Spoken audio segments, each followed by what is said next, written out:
Yo, yo, yo, what's up, everybody? It's time for your favorite radio show. It's the Kevin and Nikee Show on iHeartRadio. Let's go! Yeah, yeah, yeah, yeah, yeah. Overdose. It's time for the Kevin and Nikee Show.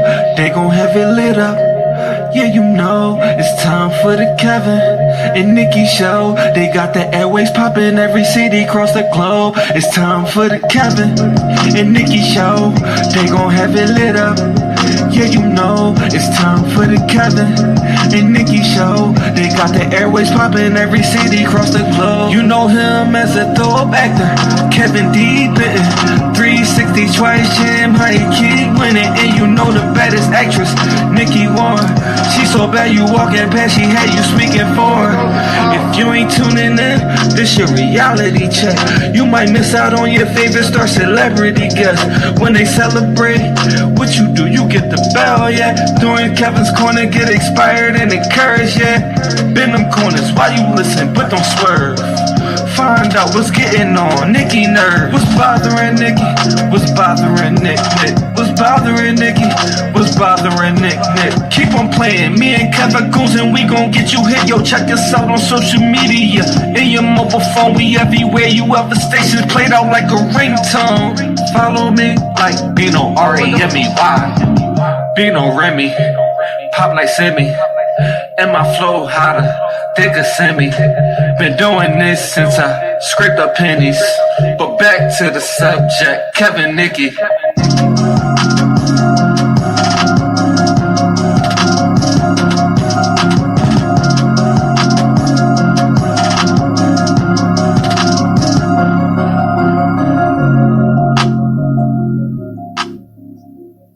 Okay. All right. It's that time again. Yes, it is. It's that time again, Dow. Yeah, it's about It's the that time for us to say that we're Nikee W and Kevin B. Why you sound like that? Remember this? It's about that time for us to say that we're Nikee W, Kevin B. No, that was remember. It's about that time for us to say that we're Rock DMC and Jam Master Jam. Yes. Yeah. All right, so we are back. Yeah. For another exciting week, another exciting episode, another exciting show of the Kevin and Nikee Show on iHeartRadio. I'm actor Kevin D. Benton. And I'm actress Nikee Warren. And we are back. We're back. We're back. So, man, it seemed like it was a lot of things going on. Mm-hmm. We always got a lot to talk about. Mm-hmm. So, look, let's jump right on into it. Jump right on into That's it. All right. So with that said, it is now time for the many adventures of Kevin and Nikee. There it is. Ring ding dong. Ring a ding ding ding dong. Ring ding dong. Ring a ding ding ding dong. Yo, we about to flow. We got the cash go coming out like everybody know. Yo, it's the Kevin and Nikee Show. You better sit back because we about to flow. I got my girl Nikee right here. You already know. That's right. You already know. That's right. You already know. Yeah. Yeah. All right, so Nick, we had some things going on. Mm-hmm. We always, sitting back in anticipation. Yes. Waiting, I guess in this acting game, if you want to call it that, you definitely got to have patience. Two things you got to definitely have. There's a whole lot of things you got to have, but two things you got to have is patience and the ability to deal with rejection. That's right. If you don't have those two, this is not the field for you. If you don't have it, I'm trying to tell you right now, it's not going to work for you. Yeah. It's not going to work for you in this industry. In any industry, period, whether it's writing a book, singing, acting, what else? Sports. Yeah. You gotta be You got to be patient. Yeah. You got to be patient because it is not an over. Well, sometimes it can happen overnight. Sometimes, you know, the Lord will be like, okay, bam. Right. Yeah. Sometimes it can happen. But that's not normal. That's not the usual. In any given circumstance, like Kev said, that's not the usual. So you gotta be patient because this thing, you're going to be putting in some blood. You're going to be putting in some sweat, tears, a lot of money. Yeah. A lot of money. And see, that was going to be my next point because like I said, there's a lot of things that you're going to need to be able to even attempt to try to be successful in this acting entertainment industry. Like I said, patience, the ability to deal with and take rejection, take a licking and be like that bunny rabbit on the Energizer bunny rabbit and keep on ticking. Yeah. You're also going to need money to invest in your vision, your dream, goals, and aspirations. You're also going to need time. Because if your time is being taken up somewhere else, you can't invest that time that's needed into your craft. But, you know, there's a lot of people out there who can't really put in the time because of the demands of life. You know, but they got family, children, work. I got to work overtime. I got to work 2 jobs. And, you know, my hat's off to, you know, people who are in that situation and still trying to do this acting thing because it's difficult without all that. And you know what I mean? And for those with children and you working a job, and shout out to everybody out there that's holding down a job, bartending, waiting tables, working a job to fund your dream, goal, and aspiration, because that means that it's something in you that means, there's something in you that realizes that you're bigger than where you currently are and in your present situation and you're striving for more. That's right. Yeah, sometimes that's looked down upon, you know, because everybody think that all actors is rich and Viola Davis, she put it in perspective during an interview. She said that, you know, there's a small percentage really of actors who are like rich. You know what I mean? And, you know, the other, you know, then it's that percentage that would be lucky if they making $50,000 to $100,000 a year, you know, but people look at the platform and like what Nikee shared, the stuff above the iceberg. We talked about that, right? Yeah. I'm going to put that back up. You got to put that back up. Because I think that's going to help a lot. And speaking of Viola Davis, did you guys know that Viola Davis, she participated in 12 sitcoms before she actually got How to Get Away with Murder, and the 12 that she participated in, they all flopped. Right. Before she got How to Get Away with Murder. Yeah. So even, you know, those A-list actors, they go through it. Yeah, because they didn't just appear. Well, maybe they appeared to become household names when we knew them to become household names, but we didn't see the uphill, you know, grind with the short films and the auditions and being doors slammed in your face over and over again. You don't see that. Yeah, but staying with it. And you put up an excellent, I'm going to put it back up. Yeah, excellent post. Because that's under, like you said, that's under the line. Right. We see, everybody else see above the line. But what you're saying is we're not looking at what's under the line and how hard they had to work to get on top of that line. Right. And I wanted to add to that. You put up a post about not giving up. Right. You know what I mean? So there's a level of perseverance, that's needed, you know, in anything in life, but definitely this acting thing, because more times than not, it's not going to be overnight. You know, if you're fortunate, blessed to be able to become that overnight sensation, then, you know, that's exactly what it is, a blessing. It's hard. Yeah. It's not easy. If it was easy, everybody would be doing it. Yeah. Everybody would be on top of their game or whatever. It's not easy. Anything that you are trying to succeed at you're always going to be met with a bunch of stuff all the time. That's just how it goes. It's just how it goes. But I like to say that, you say it all the time. This is how you will know if this is what you want to do. Yeah.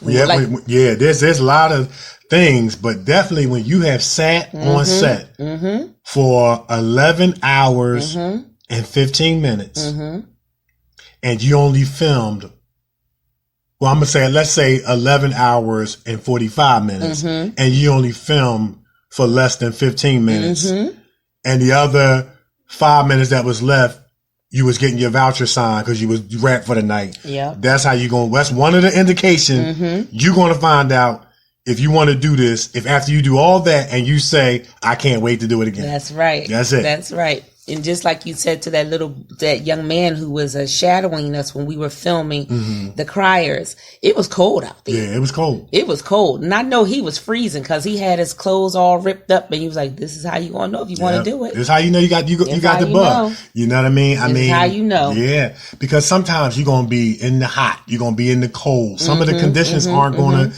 be the best in holding and, you know, and on set and, you know, and can you weather the storm? And if you can weather the storm and say, man, I can't wait to do this again, it means one or two things. You rather called or crazy or both. You know what I mean? So maybe that's three. Yeah. Yeah. It's one of them things. That's how you know. Yeah. That's how you know when you just, what do you call it? Glutton for punishment. I'm coming back. Right. You know, so that's how you know, but it's hard. Yeah, absolutely. It's hard. Anything you are trying to do, you know, that will just take you to the next level in your career. Right. It's going to be hard. You're going to be met with all kind of challenges. Right. But the rewards, man, are so great, such that when you have worked hard, you've been through the ups, downs, and in betweens, and then you could go to the movie theater and see yourself on the big screen, or go to the premiere and, you know, and see yourself on the big screen, or go buy the DVD or what have you. Or you do get some of that above the iceberg stuff like the awards and recognition. Yep. You know, it's those windows of encouragement that says, I'm on the right track, going in the right direction, doing the right thing. You know what I mean? So, but, if you notice anything about the iceberg, you know, and this is just a nugget I want to share, it's smaller on top than it is underneath the water. And that is true. You gotta look at a triangle. If you put a triangle, if you split a triangle, if you put half the triangle above water and the other half below, it's larger under the water, which means most of the time you're gonna be into that doors closed in your face, being told no, depression. You know what I'm saying? That's that under the iceberg stuff, man. And if you prepare, if you can deal with that and get back out there and enjoy it, you got a shot. I'm telling you, because like Kev said, the beautiful part of it is seeing yourself up on the screen in theaters everywhere. Yeah. That's the beautiful thing. Like you can go and sit in a theater knowing your part is coming up and throw popcorn at the screen. That's awesome. That's just awesome. So keep on going. Don't give up. 2020, like I said last week, is around the corner, and everything that you've been believing God for is coming. But you gotta stay on the course. Right. You can't like, you know what, this is not working, I'm gonna throw in the towel on this. That's what the enemy wants you to do. Give up, you know, so that you can stay where you are.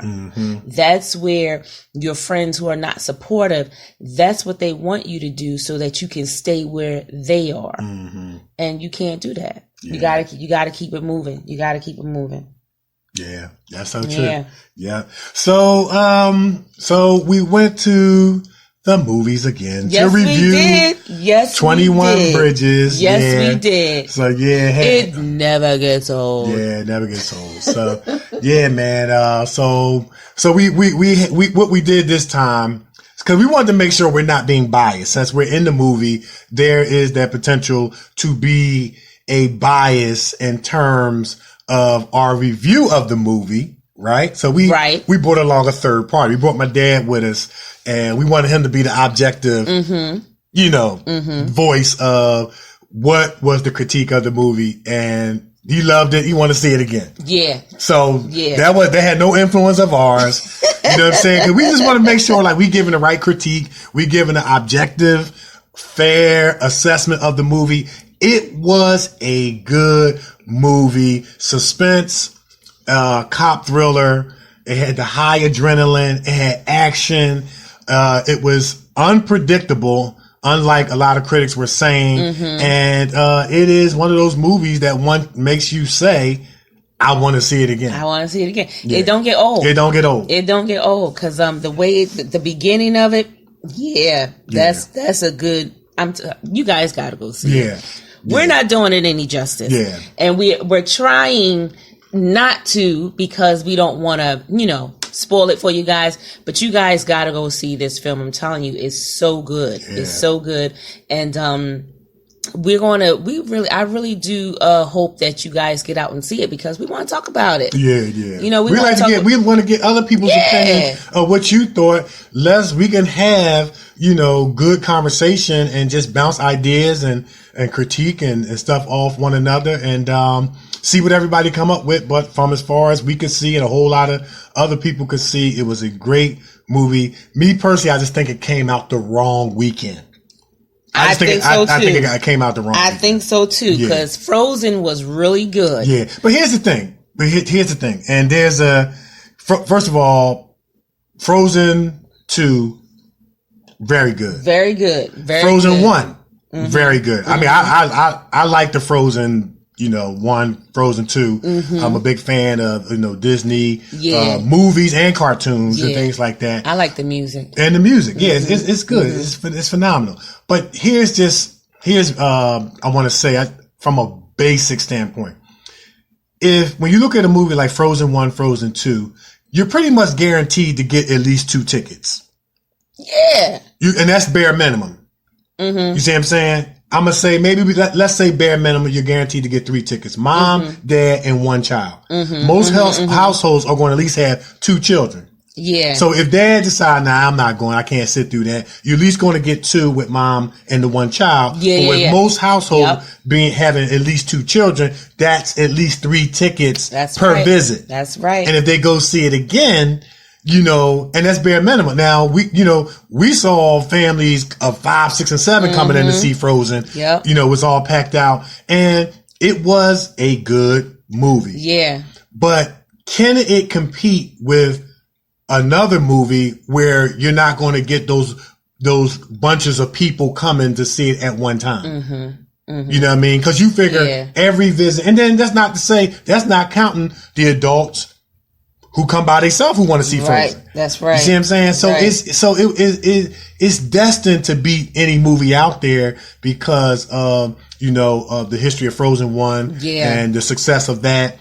You know, you had the stage play and on Broadway and things like that. So I just think 21 Bridges came out at the wrong weekend. Yes, the wrong weekend, because they got this one song in Frozen 2.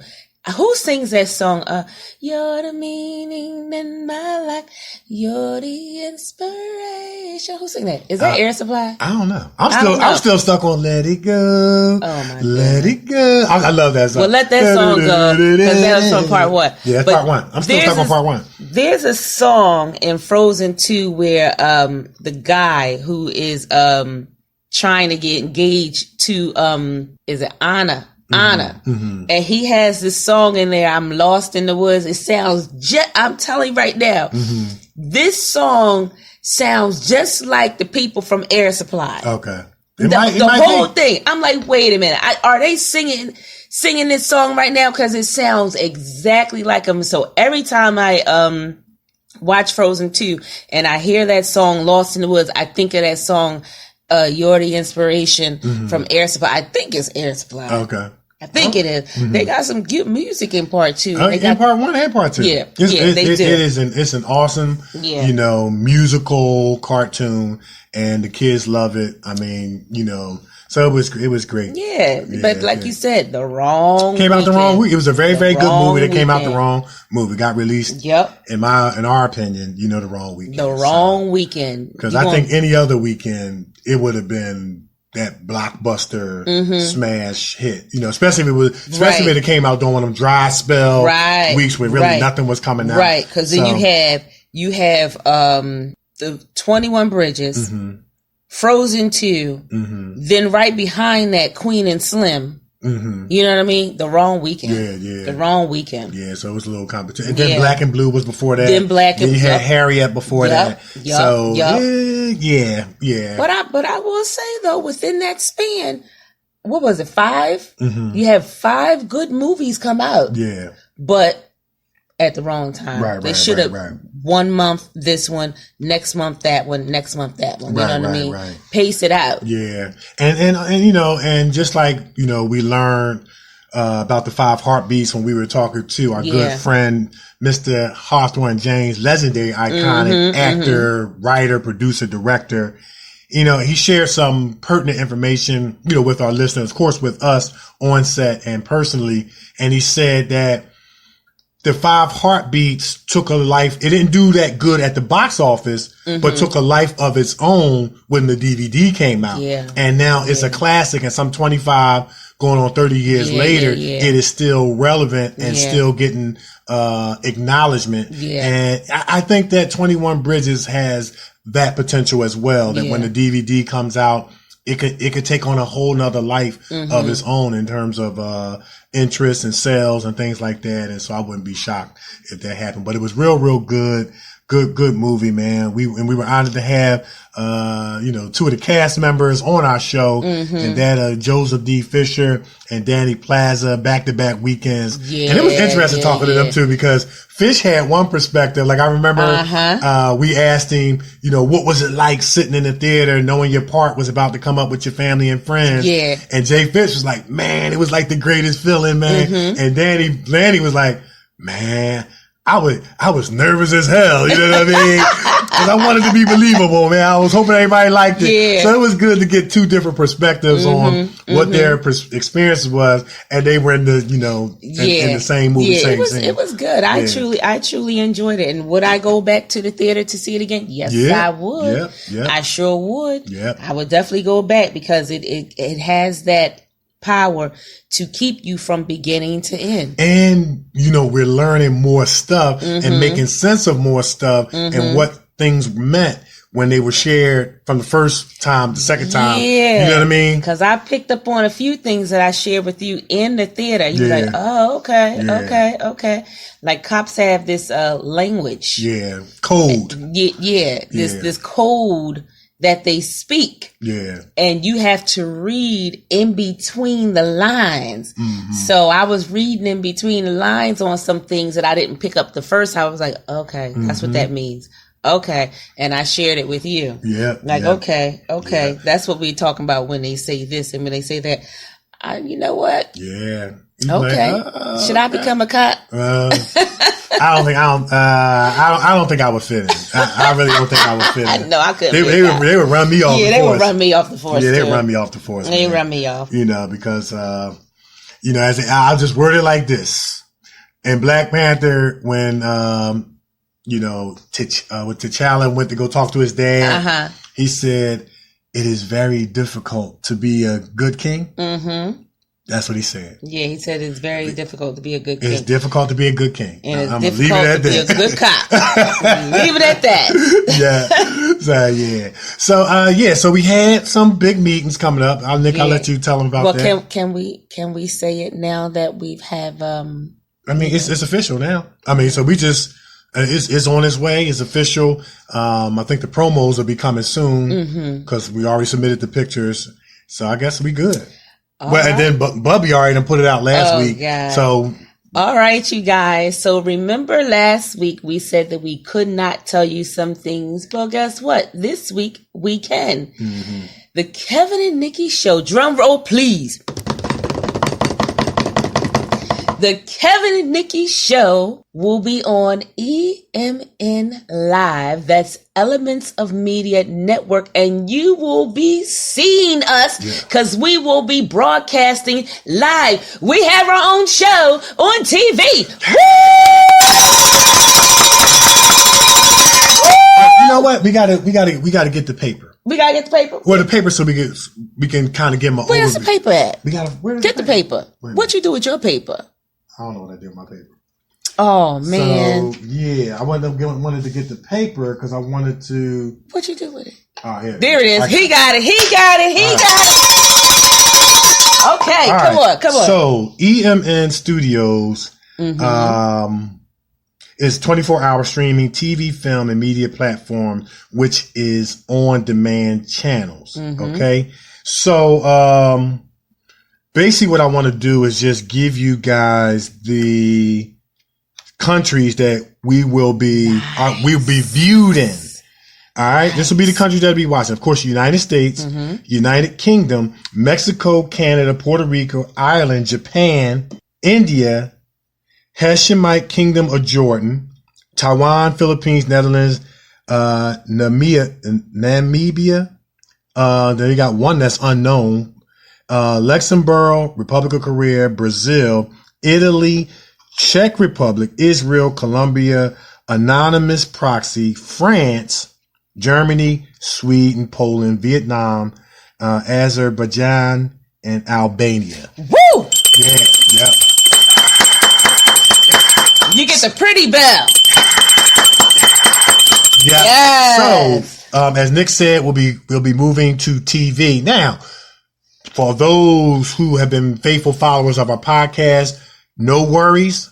Our podcast will stay the same. That's right. So the TV show is going to be in addition to the Kevin and Nikee show on iHeartRadio. So that will not be changed, will not move, will not go anywhere. Yes. And so we're really, really excited about this opportunity. And so now we have the option of not only having someone on the line, but having live in studio guests. Yeah. And so we're going to be telling you guys more about that. And, you know, for actors, writers, directors, producers, entrepreneurs, you're going to be able to be seen and put your brand on the Kevin and Nikee show in front of millions of people. And so we're really excited. So, you know, everybody talking about next year, 2020, the blessing might come into the end of 2019. Look at the things that are happening. So we're not finished with 2019. Got a few more days. We're not finished with it. So I'm still going, like I always tell people, I'm going to keep expecting in 2019 up until 11:59 on December 31st. And then when we cross over to the other side, Lord spare life, then I'm expecting them same big things in the new year. That's right. Don't jump to the new year just so quickly. Your blessing might still be around the corner in 2019. And this is proof. That's right. Don't get off that shit. Yeah, just stay focused. That's right. I mean, it does sound good. Next year, you know, and it's great. And we ought to look forward to the next year. But your blessing might come tomorrow. But I'm going to tell you, don't get off that ship because there's the blessing coming through your for me. Yeah, so that's it. So that gospel song. Yeah, man. So other than that, man, staying on the line, staying on the grind, out here auditioning, you know, staying on top of those monologues and things like that. So we had a audition. On Sunday. Had an audition on Sunday. Yeah. It went well. We'll let you know what happened from that. You know, like we always say, go lay it down and let the Lord do what he gonna do. Yeah. That's how that go. That's how that go. Yeah, that's how that go. And also, I had to film an untitled commercial that involved running up steps.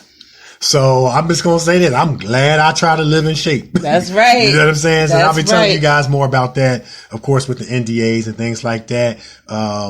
We can't share but so much. And only other thing we got going on, we're excited about a project that we're going to be a part of. So contracts have been sent. And we're looking forward to some big things coming up very, very soon. We want to say around about March, April, May. Yeah. And we're ready to get this thing underway. And as much as we can unfold, guys, we're going to keep you guys abreast of what's going on. And so things are happening, man. And, you know, I look at the Kevin and Nikee show.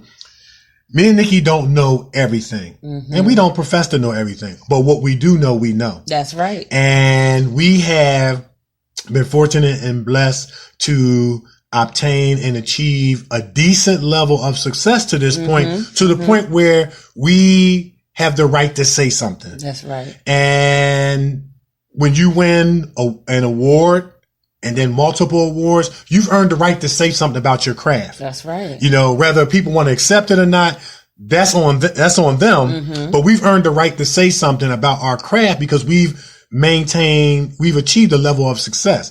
And a lot of things that we're sharing with you guys about the industry, just about life, you know, Kevin's Corner, what's bothering Nikee. These are things that we've earned the right by way of achieving a level of success, personal experience, you know, our educational backgrounds that we are able to share. Right. And I'm just going to say this. It's working for us. That's right. It's working for us. That's and right. And the things that we're involved in, the things that are coming our way is the fruit and the evidence. See, my whole thing is when I try to decide, should I listen to someone? I want to look at where you are. Right. You know, like it's almost like you can't be living in an abandoned house telling me to buy a house.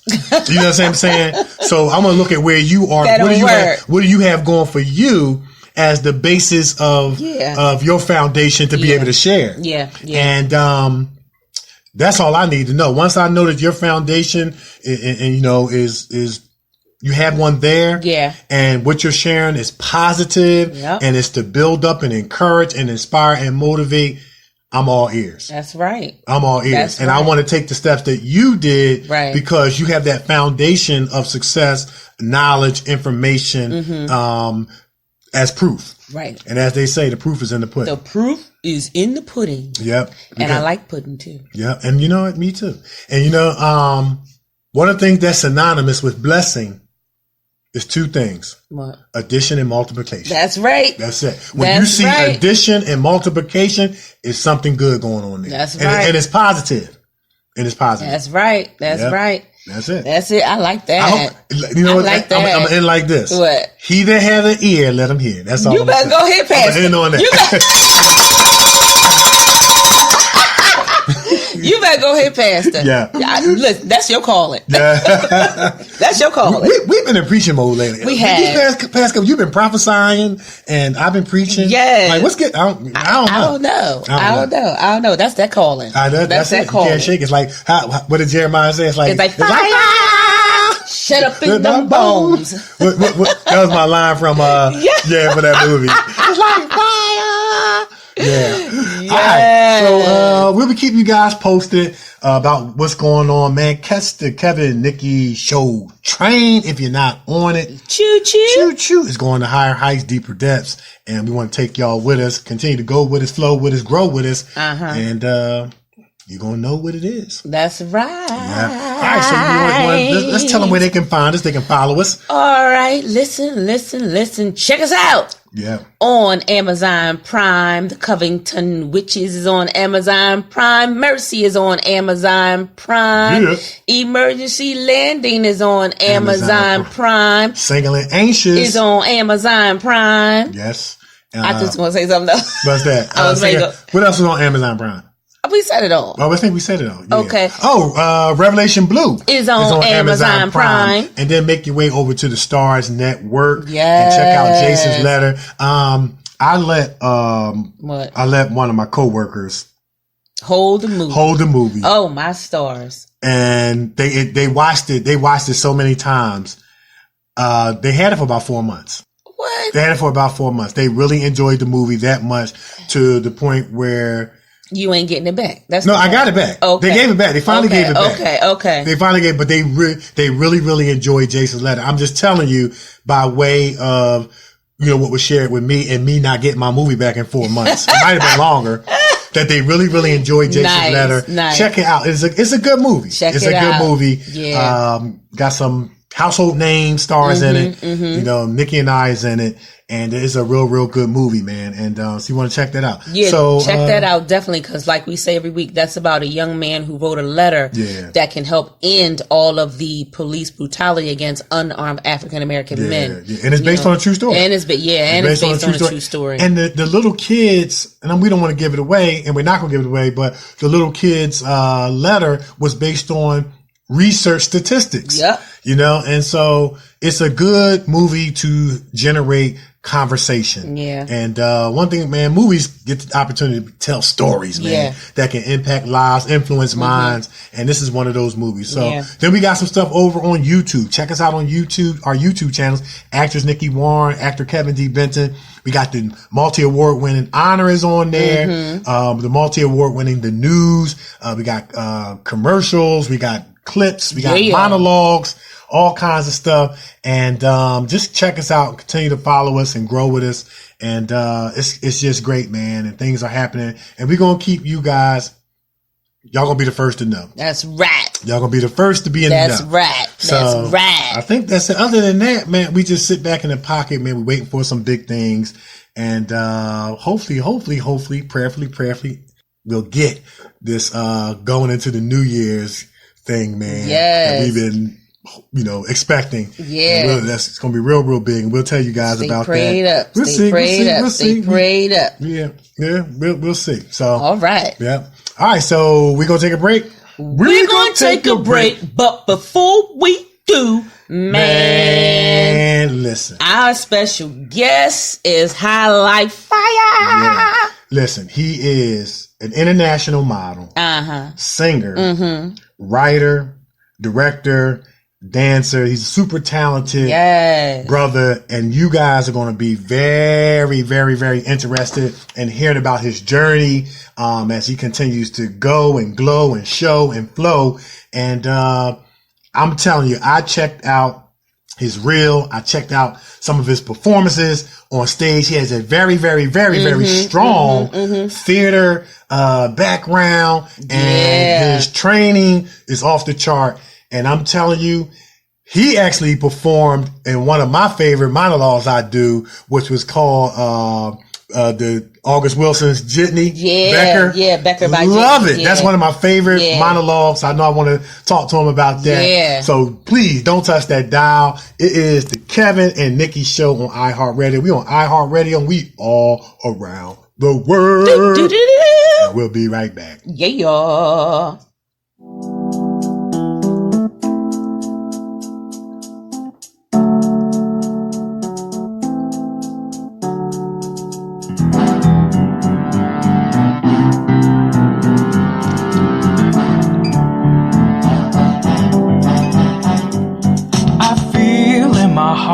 You and I have that spark. There's no one I'd rather be with you. Smile bright as the sun. I am sure that you're the one. There's no one I'd rather be with you. I'm floating on air, girl, I truly declare. There's no one I'd rather be with you. There's nowhere I'd rather be. There's nowhere I'd rather be. I'd rather be. I'd rather be with you. It feels like I'm flying above the clouds. I'm so in love. I can't come down to be close to you. My heart sings within a crowd. Only you I see. What I'm trying to say. There's no one like you. No one like you. No, there's no one like you. No one like you. No, beauty is rare. You can make every man stare. There's no one I'd rather be with you. You walk with finesse. You are a true lady. I'm so blessed. There's no one I'd rather be with you. You're a vision to see, and I thank God you chose me. There's no one I'd rather be with you. There's nowhere I'd rather be. There's nowhere I'd rather be. I'd rather be. I'd rather be with you. It feels like I'm flying above the clouds. I'm so in love. I can't come down to be close to you. My heart sings within a crowd. Only you I see. What I'm trying to say. There's no one like you. No one like you. No, there's no one like you. No one like you. No. Too good to be true. That I finally found you. You mean so much to me. 'Cause with your love I'm complete. It feels like I'm flying above the clouds. I'm so in love. I can't come down to be close to you. My heart sings within a crowd. Only you I see. What I'm trying to say. There's no one like you. No one like you.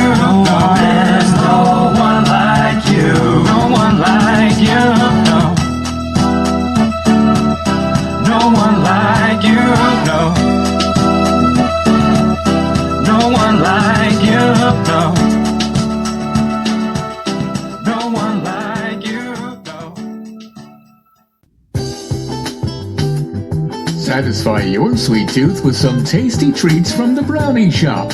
Fudge cupcakes, sweet potato pie, freshly baked bread, homemade ice cream, creamy chocolatey brownies, and much, much more. Check out their full menu on Facebook Brownie Shop or Brownie Shop 2019 Instagram. Get your next dessert from the Brownie Shop. Your sweet tooth will love you for it. Urban Elite Beauty LLC is an online urban beauty supply store that serves both men and women in urban communities. Our goal is to provide quality beauty solutions for our culture and community. Most importantly, we want to instill in our friends the importance of loving thy hair, loving thy skin, and to love thyself.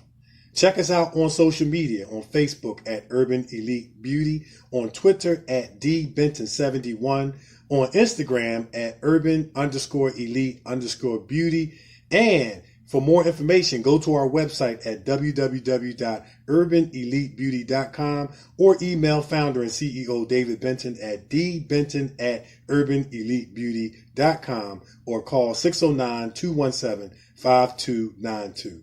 Check us out and see what the Urban Elite Beauty experience is all about. Oh, man. Yeah. And you know what? I forgot to mention, I know you're going to mention it, when you introduce him. Our special guest is also a singer. So he's super talented, multi-talented, and all these talents flying around and all that stuff. So we're going to find out. Yes. It feels like I'm on fire. I can't come down. No one like you. No one around. Boy, that was good. It was good, man. Yeah. That's what I'm calling response. You can't go wrong with calling response. Can't come down. I can't come down. Them calling response, you can't go wrong. You know what I mean? You really can't. You just follow the leader. You know what I mean? Yes. Like remember we went to the comedy show and the guy with the comedian, the landlord, he said it took him 3 weeks to learn amen. He was like, amen. Verse 2.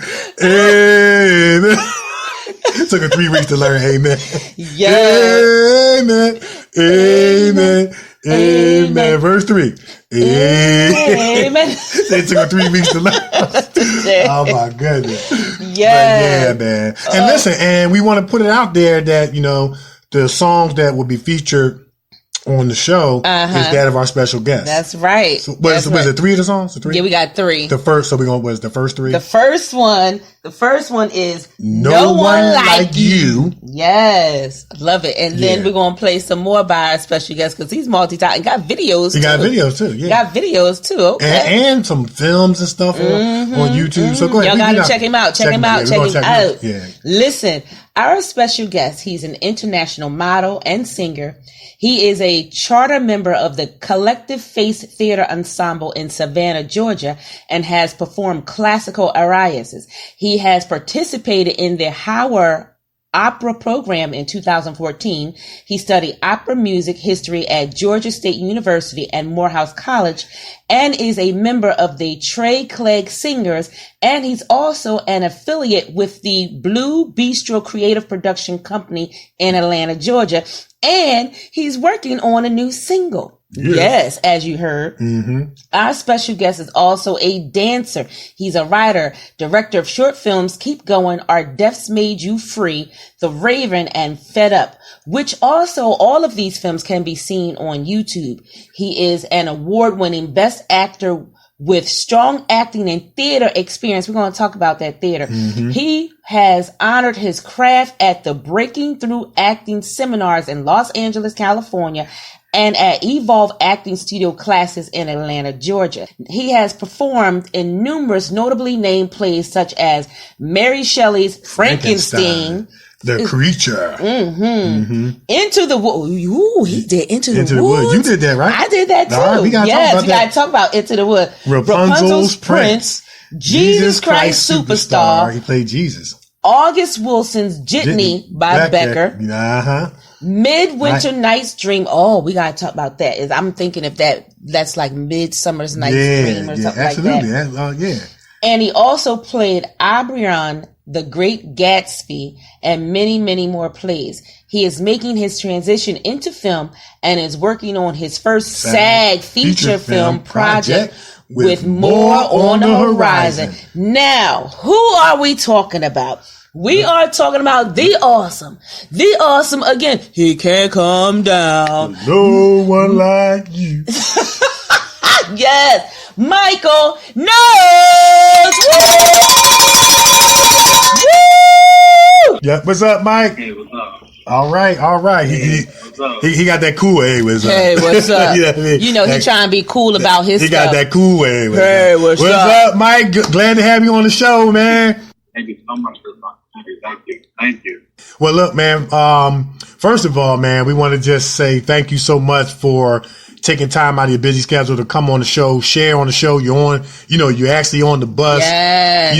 On the grind, headed to some gigs, man. So thank you so much for coming on the show, man. No problem. Yep, absolutely. Yes. So listen, we're just going to jump right on into it because you got a lot on that resume that we want to talk about. Yeah. So first, tell our listeners how you got started acting. Well, I started my acting when I was a senior in high school. It was always weird because I was a science nerd and all that. So I really had an knack for theater.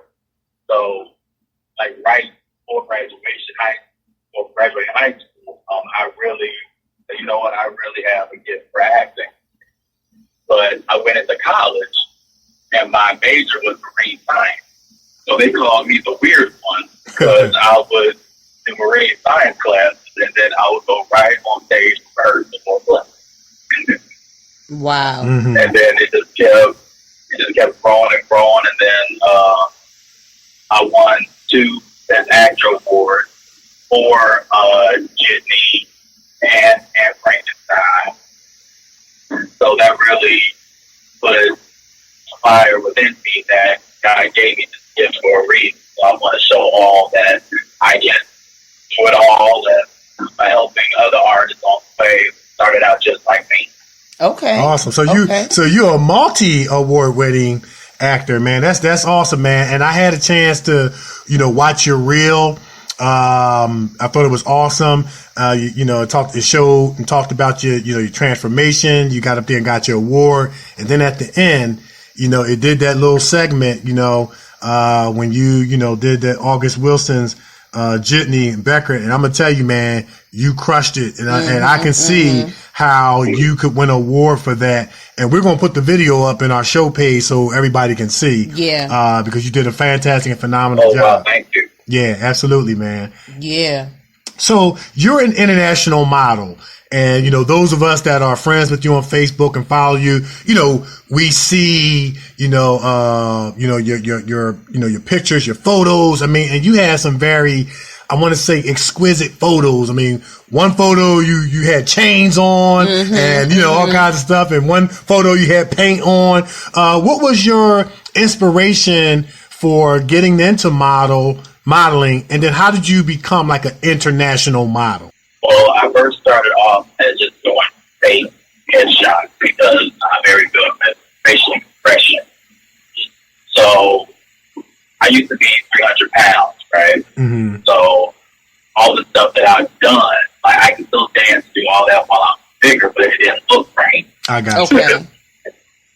So after I lost the weight, people said, like, you could have a nice look, maybe try mom.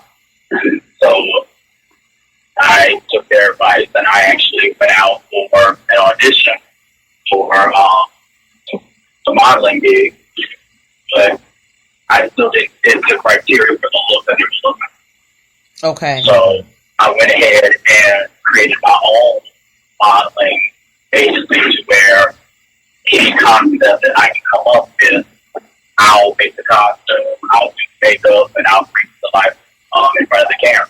Right. Nice. So I do artistic pictures to show that it takes people out of the norm. Right. I don't want people to see what they already seen before. I want to be the unique one. Right. And not only I do artistic pictures as in terms of fantasy and fiction. I also do photo shoots that matter. So I'm doing another photo shoot in February. As I always do certain photo shoots that have theme in it. Right. Like I'm doing a project for breast cancer awareness. I'm doing a photo shoot like History Month. Even before the July, I made a statement on photo shoot as me being a slave in chains. Right. But I'm dragging the American flag. Right. So y'all celebrate Independence Day, but my people put it on the chain. Got you. Yeah, and I noticed that, man. Like, not only are your photos very artistic, exquisite, they have messages in it, and pretty much what you just shared about the chains dragging the American flag. I mean, one photo you had green eyes. So you're doing some very unique kind of stepping out the box type of modeling and photo shoots, man, and they look fantastic, man. Yeah, very nice. I appreciate it. Yeah. Now, you mentioned that you were, I believe you said 300 pounds. Yeah. 300 pounds. Tell our listeners a little bit about what did you do to lose the weight and come down to where you are, because a lot of people, they're trying to lose weight. They are struggling with it. The scale goes up, the scale go down. So tell our listeners a little bit about what you did and how long it took. Yeah. It took a little bit over a year. Okay. I did the insanity workout, Ashanti. Okay. And the P90X and the hip hop abs and all that. Got you. Yeah, and I did a new diet. I call it the rabbit diet, where I just eat nothing but raw vegetables and grilled fish and water. Okay. See, that's where you'd have lost me right there. You'd have lost me right there. I would have bailed out right there. But go ahead, Mike. Keep encouraging us, man.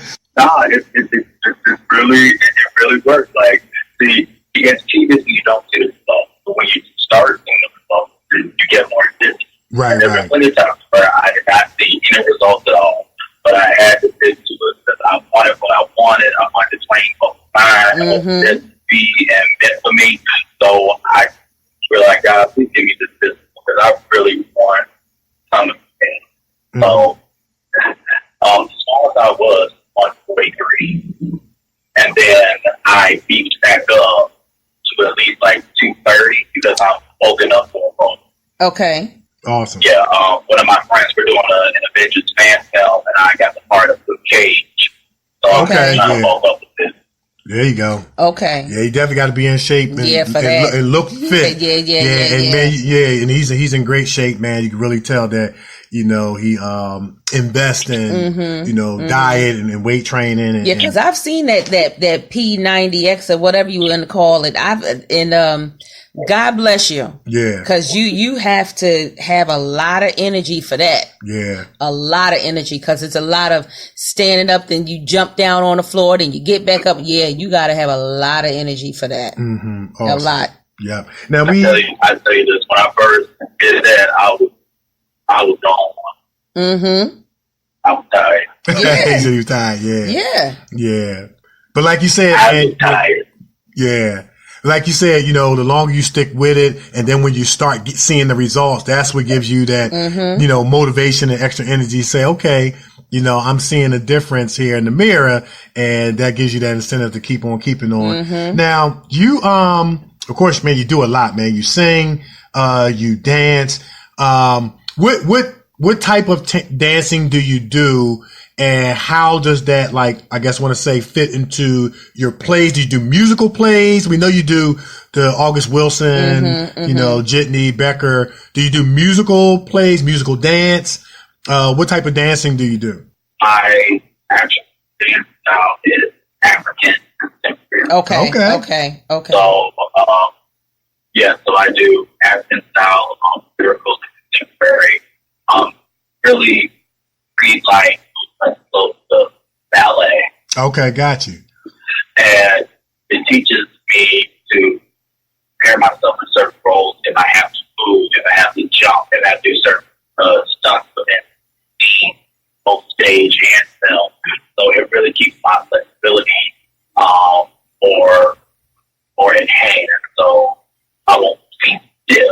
Gotcha. if I have to, especially if I'm playing a character that's very moving. Okay. So I always be prepared. Okay. So let me ask you this: like, in the scene in Coming to America, when it appeared that they were doing African dance, the movie The Wiz, Brand New Day, would that be considered African dance? That was one of my favorite scenes. The Wiz, and of course, before he started singing, "She's your queen to be." Remember that one? They started doing the African dance. Those are two of my favorite scenes. Would that be considered like African dance? That is African contemporary. That's the style that I do. Got you. I love it. That was when they did Brand New Day in The Wiz and started taking off. Remember they took off the suits and they started dancing. One of my favorites of all time. You got to be in shape for that. Well, you got to definitely be in shape. You got to be in shape for that because especially the dancing. They were doing high kicks for like 10 minutes straight. Yeah. Absolutely. Especially Coming to America, that whole opening that they did. You gotta be in shape for that. Yeah, and then in The Wiz, remember they was flipping up in the air. Well, in Coming to America too. Yep, you gotta be in shape for that. Yeah, I love African dance, man. I just think that is not. I think is not only is it artistic. I think there's a spiritual, ramification behind African dance. I just, really, really believe that there's a, ancestral, traditional, spiritual component to it. Yeah. And, I just love African dance, man. It's just fantastic. Yeah. Now, keeping with the theater, you also did Into the Woods. I did Into the Woods as well. What character did you play? I played Rapunzel's prince. Okay. Oh, okay. I was the grandmother. You played the grandmother? Yeah, I was the grandmother who had gotten eaten by the wolf, and I had to bust out the stomach. Mm-hmm. That was awesome. Okay. Yeah, they had fake blood going on because I had to claw my way out. It was fun. The kids loved it. I got you. The kids loved it. Of course, the kids gonna love the blood and all that stuff. Different generation. Yeah, the kids love that gory stuff. Yeah. So Mike, you have a strong theater background. Yeah. Like I said, I watched your reel when you did August Wilson's Jitney. That's one of Becker, one of my favorite monologues that I love to do going into an audition. And that can be very, very intense, man, but you pulled it off very, very well. How do you prepare for a character like that that's kind of so emotionally charged a lot of times and intense? Well, I really had to dig deep for that part because I grew up without a dad. I got you. Okay. And to actually play a father to his son. Okay. I just morphed it into a reverse feeling to where I never had a dad. And for me to be a dad, to be that evil towards his son, but he had his grief because his son messed up. Right. Yeah. And then in the last line, and he says, "You are my son. I help to bring you to this moment on. I'm calling the deal off. You ain't nothing to me, boy. You're just an invert on the street." And every time I say that and go backstage, I always start crying because I wish I had a father in my life. Got you. Nice. Well, you know what, man? In church lingo, or they would say that God doesn't waste none of our experiences, and we can correlate that to acting. There are no experiences that can not only be wasted in life, as we say, would say in church, but there's no experiences that can be wasted in acting. And here it is. You had this negative experience where you didn't have a dad. You're channeling it into characters. And man, it was one time where you had to hit the table and you had to slam some stuff, and it came off so authentic and so believable. And now we know why. And you're able to take that negativity and channel into something positive. And now you are a multi-award winning actor, man. How does that make you feel? It made me feel I was overwhelmed because that moment I was so angry. Yeah. And all that stuff that I did, that wasn't even in the script. That wasn't even choreographed for me to do. So the director just let me have my moment, and it just turned out to be powerful scene of that play. Nice. Awesome, man. Nice. Awesome, man. Nice. Man, that's fantastic, man. Like I said, we're gonna put the video up in the show page. and on our social media platforms, so that y'all can see for yourself. Man, we're talking to the super talented, multi-talent, multi-award winning, international model, singer. He does dancing, he does acting, writing, directing, and much, much more. Michael Knowles, man. Any relation to Beyonce Knowles? I guess you probably get that question all the time. You know what? I've been getting that question for years and years. And I'm like, you know what? I'm claiming her now. That's right. That's right. Like, look, that's my cousin. You know what I mean? Right. That's right. Yeah. That's right. So now you're breaking. It's about time to move. So now you're breaking out into film, but you're still doing some theater. Now, I, for one, know that it's hard to do theater and film at the same time because theater takes up a lot of your time. So how are you able to do that? What I do is what pulls my heart the most at the moment. Okay. Because sometimes artists just so adamant about getting as much gigs as their shit from plan, but also so it really comes down to a project where it pulls your heart to get more publicity, exposure out of it. It's not always about the money. Sometimes for a great cause and for friendships and make good connections with great actors. Okay. So something like for the season I do a play, because I know that's like 2 months tied down for rehearsal and performance. And then throughout the day of film, I can do certain things during the day because all you do is do one scene for like a good hour, and then you're done. Okay. Right. Got you. You know, okay. But sometimes film can take time too because, you know, they like to shoot stuff in different venues.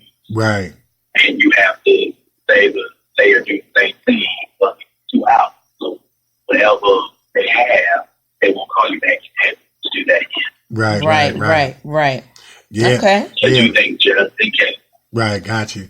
You know, and I mean, from, you know, my background is primarily film and TV. I've learned a lot about theater, of course, talking to Nikee and talking to, you know, a lot of our special guests who have the strong theater backgrounds. I have one theater credit on my resume and I know that during Tech Week, it's like you can't have no other life. That's right. Than what you're going to be doing during Tech Week. That's right. So yeah, it can get real hectic. I'm telling you this now. Like Tech Week for theater is like going through Hell Week in a fraternity. Yep. It sure is. Yeah, it sure is, because you're running that same show over and over and over and over again.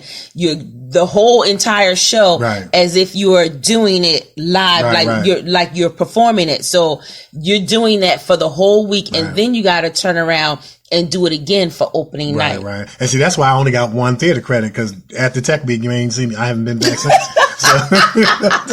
See, that's how I knew that wasn't my thing. But you know, I'm willing to try it again. I'm willing to do it again. I'm open to doing it again. But film and TV is my thing, man. You ain't doing but he's right, man. It is a very, very highly intense, stressful, hellish type of week, man. And, it really is. You know, if you can get through Tech Week and say, hey, I want to do this again, then that's how you know you got the passion for it. Because like you said, you ain't have the passion for it. I didn't have the passion for theater, you know what I'm saying? But I'm open, you know what I'm saying? I'm open to revisit it and stuff like that. And because, you know, some of your best film and TV actors started out in the film and theater. You know what I mean? Samuel Jackson, Denzel Washington. And they will tell you in a minute, they draw from their theater, their strong theater background. You don't ever see them fumbling on lines, because with theater, and I want Mike to elaborate on this, and I know Nikee, you can speak to this point too. You know, you got to remember the whole script. Yes, you do. Yes, you do. You know, you got to remember the whole script and stuff like that. And so, Mike, talk about, you know, some of those differences, including memorization of the whole script in theater versus remembering your scene in film, and some of the other differences, you know, that you know. Well, the difference between theater and film. Theater, you have to know synopsis and the whole summary of the story for you to understand your character. Right. For your character, you have to do a background history on what that character is going through. You can't just get a character and just start memorizing the line, because you'll make your character very flat and not because you have to say, okay, what is he going, like, what is he or she going through? What is this character? Where is this person going? Why is this character so upset? Why at the beginning of the play, the character's just angry? Why is the character angry? Right. And coming down to the why, you understand why. So you want the audience to say, I think want to be very consistent. What's the mystery of the character? Should I love, hate him, feel sorry for him, pity? So you have to embrace all of that, because you can't go through a whole play playing a character that you know nothing about. Right. Awesome. And in terms of film, it's the same way. So you got to read the whole script, understand every character, and explain your character, why each character that's in the cast hold to you as that character. You have to really go within your character and say, okay, how can I make this character come alive? Right. How can I embrace the magic within myself, become this character? Because deep down, within every character that you play, you find yourself. Right. And in every character, it provides a more magical aura of you as an actor, is where you found that little speck that really talks about you. Right, that you can connect like with. Jitney talked about me so much that I was like, wow, how can I tweak it? Even though it was a soft feeling I have, how can I reiterate that into dynamic and phenomenal energy to make this dad come alive? Right. So I can be not Michael, but Becker. Right. They don't see Michael, they see Becker. Right. That's awesome. Like, for instance, Viola Davis and Denzel Washington, when they did this, they started out on Broadway. Yeah, they did. They did that. And then they morphed it into a movie where they had to draw back all that energy and make it more intimate. And that's what I like. I mean, that's what I'm doing now. But it's big and dramatic all the time. I want to see how powerful I can be. I just need to actually whispering in front of the camera. Right. It shows more facial expressions where you don't have to say nothing. Right. Like his name, Mr. Hunsu, he was silent throughout most of Amistad. Right. And look, he did the language, but that one line got him an Oscar nomination. Right, one line. You know, it takes you back to the phrase that we learned in acting class, that acting is not acting. You know, and you know, you think about the traditional silent movies, where it was all about facial expressions and body language. And that was the foundation of acting right there. Right. You know what I'm saying? Right. You don't have to say a word to be doing great acting. We watched a movie called The Fae by one of our director friends, Mark Bonacore. No words in the whole movie, but it was phenomenal. But you knew what was going on between the correlation of the characters by how they were relating to one another with their facial expressions, their body languages, and their gestures and things like that. And, you know, that's it right there. That's the foundation. I remember being in acting class, and my acting teacher, the great Mr. Ken McGregor, he said, "Kevin, I want you to show me that you don't like this book. And you can't say anything." And I just kind of, you know, sat there and was kind of thinking of what I could do. He said, give me that book for a second. He took the book and slammed it down on the table. He said, do you now know how I feel about this book? I said, yeah, I don't think you care for it the way that you slammed it on that table. And so that right there taught me that you don't have to say anything to bring that character to life. But you know, and you know, like I said, and watching you doing as Becker, man, you even when you wasn't saying, I mean, you said a lot, of course, because you had to express and talk to the other character. But even when you wasn't saying anything, the way that you was kind of banging the table, you knew at that moment that you was in anguish, or you know, you were going through some kind of strong, intense emotion just by like hitting the table and shaking your head back and forth. But Mike, talk a little bit about projection, because I mean, you did a phenomenal job of projecting your voice, as Nikee would say, and as they would say in theater, to the back of the theater. Whereas in film, you got to kind of bring it in a little bit. You can't be yelling on film like, "What are you talking about?" You know, the director probably tell you bring it in. So talk about that difference of projection in theater versus film. The difference is so beyond measure, because on stage, you have to make sure that the person in the 215th seat in the back hear every word that you're saying. That's right. And sometimes most theater houses don't have any acoustics at all. Man. So there is dead weight within the theater house where you have to talk louder. Got you. So not screaming, but you have to talk from your diaphragm and protrude through your larynx to where it gives a more deeper, profound bass to your voice, to where everybody can hear you. Now, it was easy for Becker because I was playing an older gentleman, and I was only 22 when I played that. So I looked at different people play that group. Like my favorite one was James Avery, the Fresh Prince. He played Becker. Yeah. Okay. So I looked at different variances on where, okay, how can I make this mine? Right. Nice. You know, just you do your research, but make the character yours. Right. Nice. So protrude out, and sometimes on stage, it's not always about yelling. A monologue is like a roller coaster. Right. It's like preaching. It's like you go up, you go down, you stay silent for a little bit, you raise back up again. You have the audience just lingering on the every word. Okay, what is he going to say next? Right. Nice. You can just whisper in front of the camera and be just as angry. Okay. Yeah. Okay. Yep. Awesome. And sometimes you can't.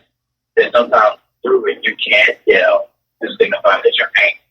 But the camera's right up to your face, where they see your form, you can just whisper and just see, and they can see how bad you are. Right, just frown. You know what I mean? Yeah. Awesome. Yeah. Oh, yeah. Because most people say, like, I can tell you're angry by your eyes. Right. Like, tell by my eyes that I'm mad or sad or just very upset. I don't understand that. Okay. But on stage, you don't really see that. You have to project that through your voice. Gotcha. But on film, I can just look at you, and the way I look, I'm about to kill you. Right. Just, yeah. Nice. That's nice. Okay. That's nice. Okay. Yeah. And last question, how much, you know, you talked about projection coming from the diaphragm, things like that. And Nick, I want to get your feedback on this. How, because y'all both are singers as well. How much does your singing technique and practice aid with that projecting from your diaphragm? Because I heard you're supposed to sing from your diaphragm, right? Is it kind of similar with singing and kind of project to the back of the theater? It is. It's the same thing. Because when I did Jesus Christ Superstar, we were mic'd to where everybody could hear. Right. But there were 2 nights that the mic did not work. Oh. Everybody had to sing wrong. Okay. So it's just like doing a monologue, but with music. So you have to sing from your diaphragm. You can't do with a mic. You can be empty.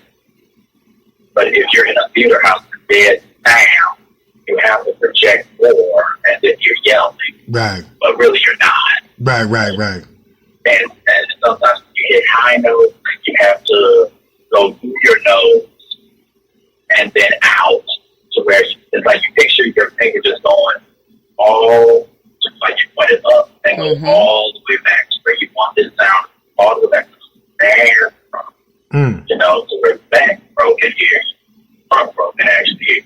Right. Got you. Right. You know, absolutely. And then with singing, there's a technique where you have to save your voice out every book. Mm-hmm. It's good to where we do theater. So there's shows. You got to be the first show and the last show. Mm-hmm. Yep. Mm-hmm. Absolutely. Finish strong, end strong. Right. Maybe some hiccups during the middle performances, but that first show and that last show got to be like an on. Right. Yeah. Awesome, man. You know? Yeah. But for film, they can just say cut, do it again. Right. Do it again. Right. But sometimes it's hard to film because it can be one thing where you actually felt it, you did it, and then they say do it again. Right. Yeah. You have to muster up that feeling And recreate it. You have to recreate it just like that. Right. But with theater, you have time. Film is more sharp back to the point. Got you. Man, listen, we had to make this a part 2. But listen, man, Mike, you've been a great guest, man. We definitely had to make this a part 2.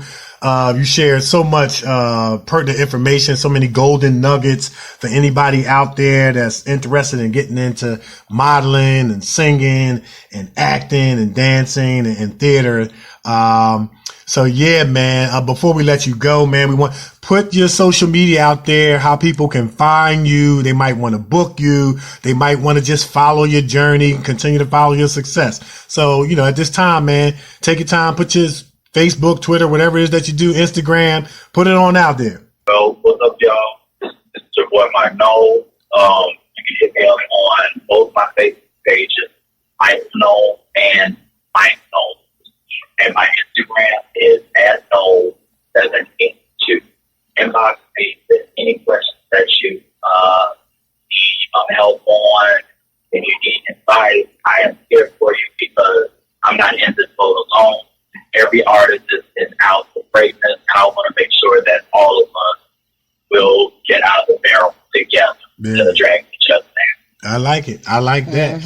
That'll definitely preach on Sunday. And like we always say, man, you know, once you come on the Kevin and Nikee show, you're family, man. Well, you was already family, man. We just been waiting to try to get you on, man. We finally got you on. And, man, thanks so much for coming on. Continue success and blessings. Let us know when any music is going to drop. Yes. We'll definitely play it on the radio show. And, man, continue success and blessings to you. And thank you so much, you too. God bless you both. Thank you so much. Yeah, and safe travels. I knew actually be in person. Yes. Yeah. Can't wait for awesome, that. Man. Awesome, man. All right. Take care. Enjoy the rest of your day. Bye-bye. All right. Yeah, safe travels. You too. Yeah. Bye-bye. Yeah. Wasn't he awesome? Awesome. He was just awesome. Completely awesome. Awesome, man. Yeah, he dropped it. Man. Listen, he dropped that knowledge down about theater because listen, you have to be able to have your breathing right in order to do that. Yeah. You know, because theater is all about projection, and if you're not breathing right, your lines can run together. You can run out of air. Yeah. And that's how it is with singing. That's how it is with singing as well. If you don't have your breathing right, you can run out of air, especially when you're trying to hit that high note and hold the note. You got to take in a lot of air in order to get that note out. And if you don't do that correctly, if you don't have your breathing right, it's not going to work. Well, see, now I have a renewed respect for theater, specifically because of the differences that it takes in connection to film and TV.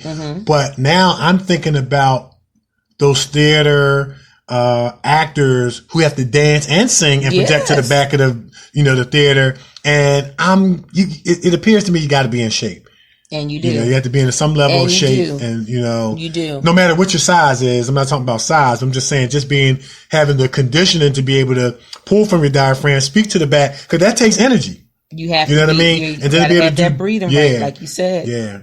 That was awesome, man. He shared a lot of golden nuggets, man, that I think all of our listeners can glean from and things like that, man. But very, very, very super talented. guy, man. He's doing his thing, and I like the note that he left it on. We all can get out the barrel together, because that's what it's about at the end of the day. That's right. We all are thespians and trying to make a difference in the world through the medium of our passion and tell stories that transform thinkings, feelings, and behavior. That's right. Because listen, I love theater. It's singing and dancing on stage and different things like that. I love it. Any chance that I get to show off, I love it. I love it. You a show off? Yeah, when I be doing musical theater, I sure do. I sure do. You supposed to show off. Do. I make sure that I hit that note. I make sure I put that little extra pep in that step. So at the end of when you are done with that song, you want to see them up. Clapping. That's what you want them to do.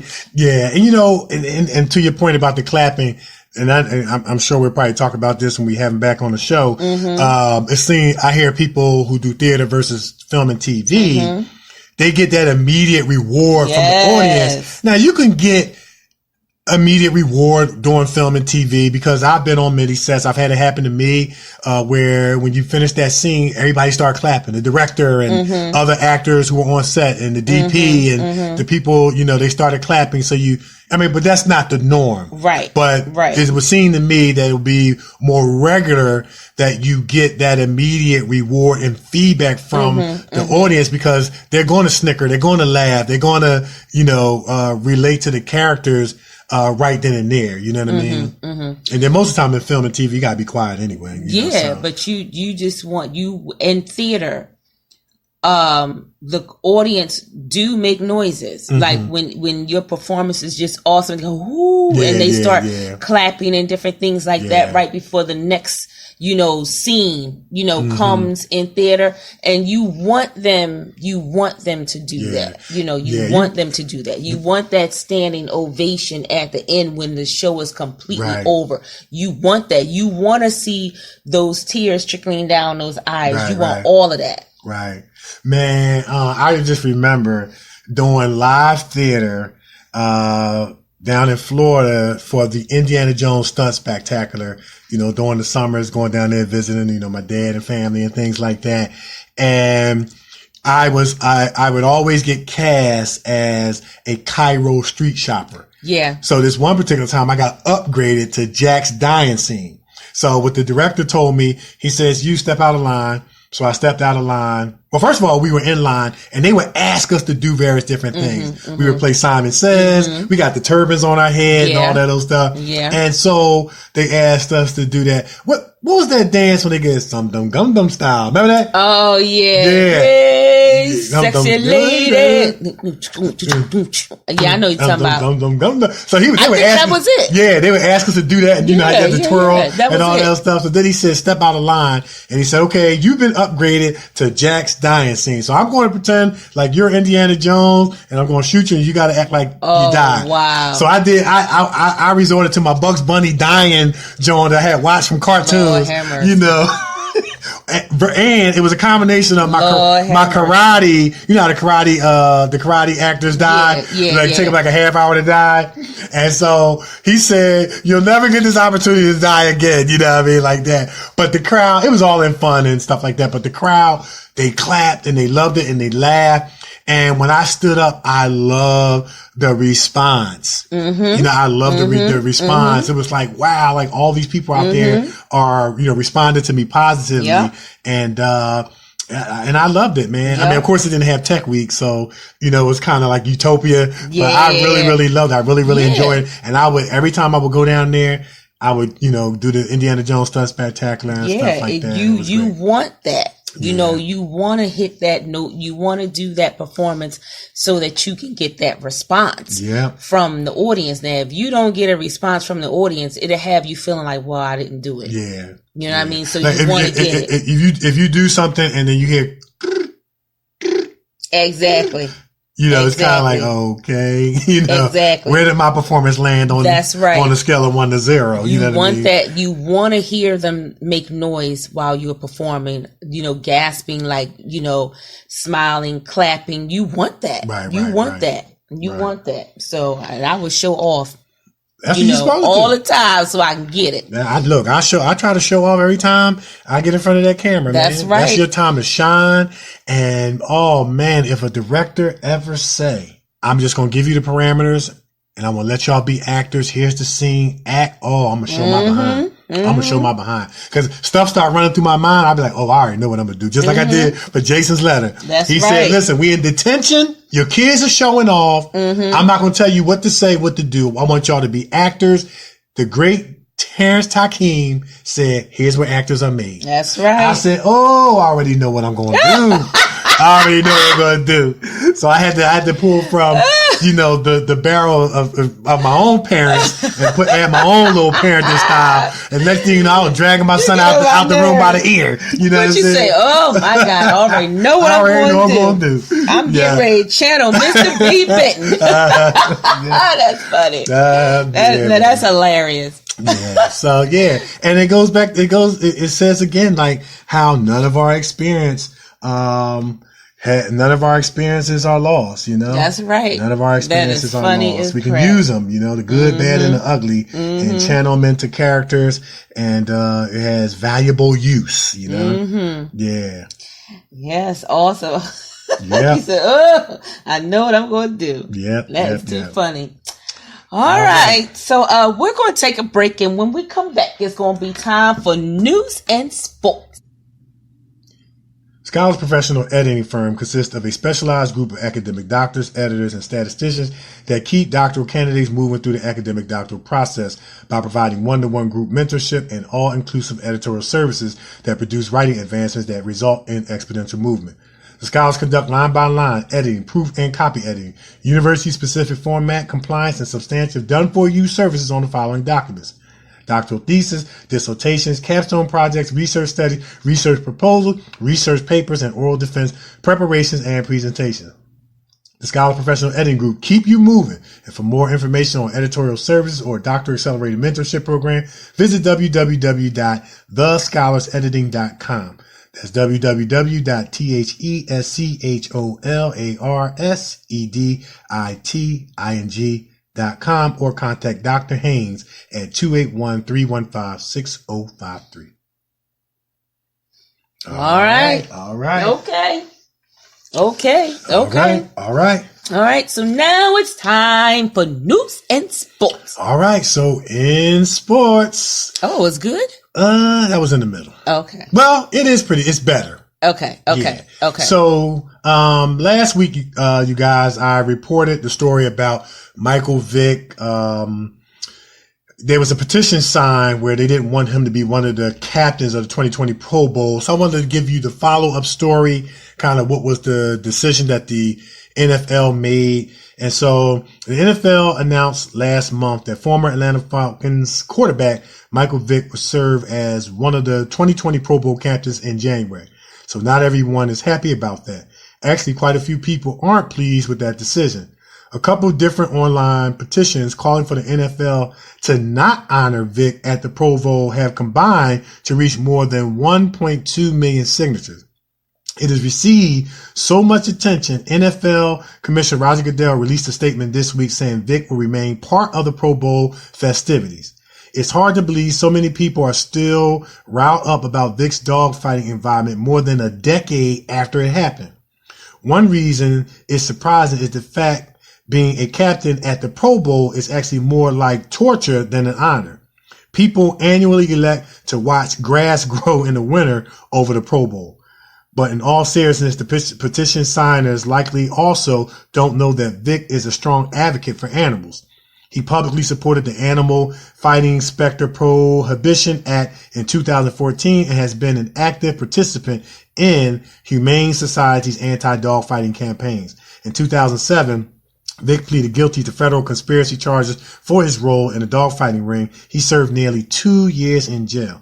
There are always going to be dog lovers that won't forgive Vick.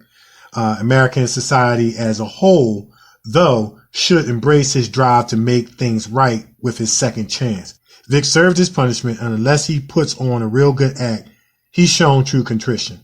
that's more than what a lot of other players who have abused women or children can say. You better talk about it. Did we talk about that? You better talk about it.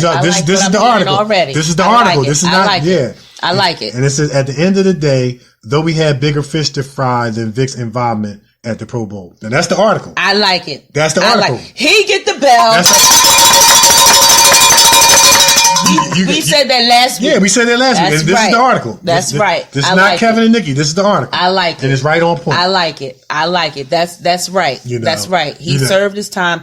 Leave that man alone. Yeah. And then he's making the necessary changes to get involved and right the wrongs. Nobody's, like I said, like we said last week, nobody's is saying that what he did was right. Mm-hmm. We're telling you that what he did was wrong. You know what I'm saying? But I like it. You have to look at the fact that he's turned things around. Yes, and he has. Yeah. He has turned things around. He has. Yeah. And that's why people can't move forward in their future, because you keep holding them to their past. Right. They're trying to get away from. Let this man get away from that. Right. He's done his time, and he's also shown that he's sorry by doing all these things with getting together with animals, activists, or whatever. Yeah. He's done all that. Leave this man alone. Yeah. Leave him alone. Yeah. Leave him alone. It just amazes me how people judge others by their behavior, and they want to be judged by their intentions. Well, I didn't mean to do it when it comes to them, but with somebody else, they want to throw down the gavel and never let you live your past down. Now, we understand that there's a thing called residue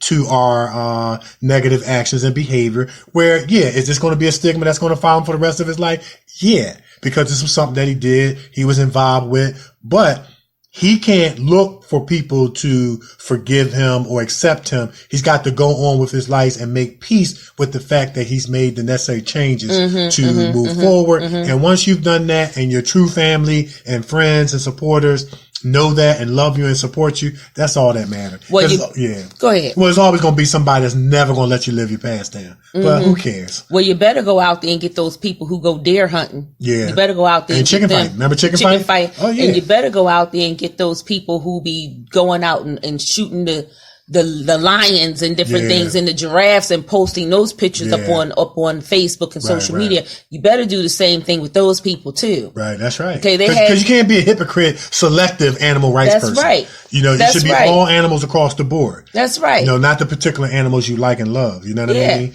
They had this one lady, she shot a lion and was posting a picture of the dead lion, her kneeling beside it with her gun up in the air. Right. So you better go get her, and you better do some protesting against her as well as that lady who shot that giraffe. And then if you're an animal rights person, you better not get caught with hamburger between your teeth, because they had to kill a cow. They had to kill a cow to get that hamburger. I'm serious. Or was it beef? Yeah, you can't be. Don't be a hypocrite. Don't be a hypocrite in this thing. You cannot get caught eating chicken or cows, because they had to kill that chicken or cow for you to eat that fried chicken and that hamburger and steak. You got me over here choking. That's it, man. And them eggs, get that chicken back her eggs. Right. And no more pig feet. That's right. And you know what? Hold up now. Pig feet. I love me some pig feet with some collard greens and some potato salad. Right, but you're not out here barking about, no pun intended, about one specific of animals that's dying. Right. You know what I'm saying? But, you know, like I said, we said what he was wrong. And then you can't eat rabbits no more. No more rabbit's feet. And deer meat. Yeah, deer meat. Can't eat deer meat. Can't eat rabbit's feet, because they said the rabbit's feet was good luck. Well, one good luck for the rabbit, right? You know what I'm saying? Because he ended up dying.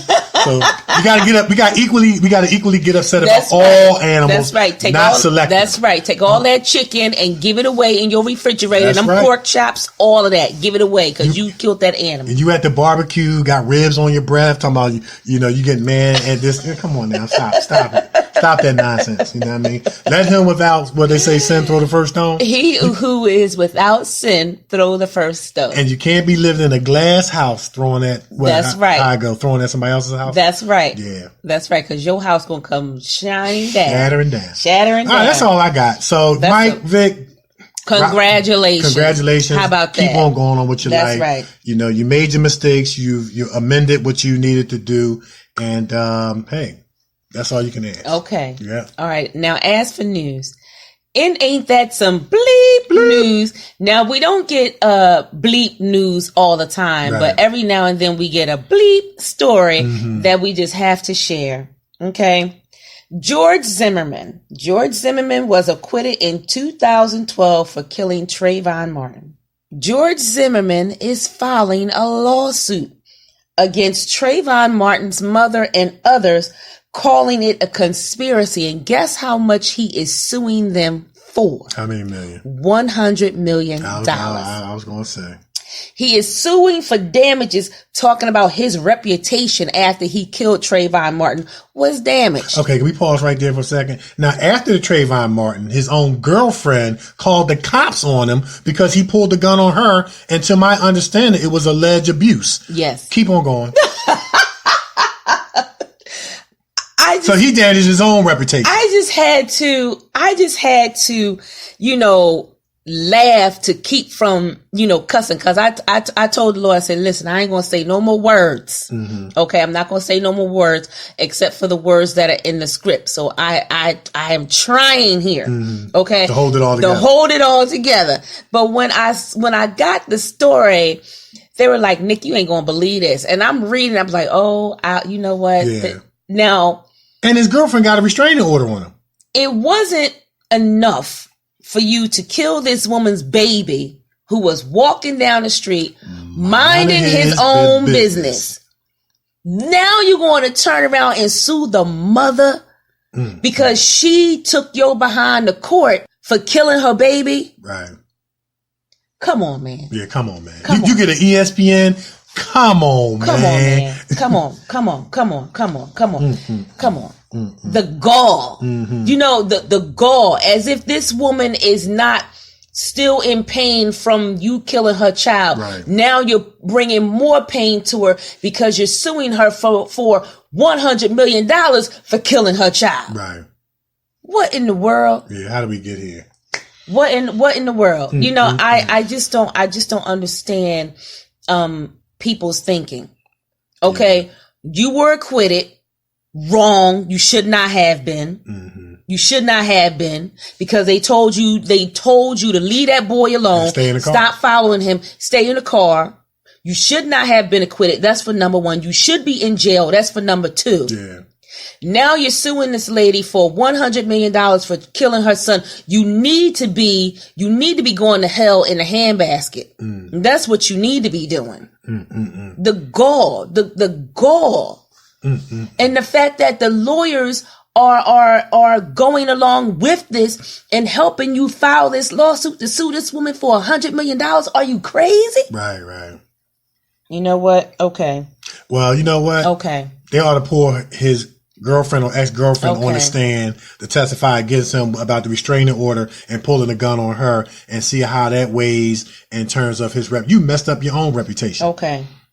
And matter of fact, even before this situation, to my understanding, he had a negative reputation for being a vigilante in the neighborhood. Mm-hmm. It's like you messed up your own reputation. I sense a mental illness. You know what? I was trying not to say it. I was going to say this. I wanted to use the correct words. We're going to infer. No, but that's how you have to word it, because you can't. I'm not wording like nothing. Yeah. I sense some mental illness. You need a hospital. Mm-hmm. You need a hospital. That's what you need. You need a hospital. Mm-hmm. For real. You need a hospital. Yeah. This is just when I listen. Mm-hmm. I had to close my eyes and throw my face up to the Lord, like, okay, take my mouth. Take all of that, because this is some stuff right here. Yeah, it's crazy. You need a hospital. Yeah. You need a hospital. That's what you need. Oh, my goodness. That's what you need. Just when you thought you heard it all. Yes! You have it. You know what I mean? Yes, you have it. Yeah. You have it. You have it. That's it. That's all I got. That was enough right there, man. So, all right. So, we're going to take a break, and we come back. It's going to be time for my favorite part of the show. We're going to find out what's bothering Nikee. It's the Kevin Nikee Show on iHeartRadio. We're everywhere, and we'll be back.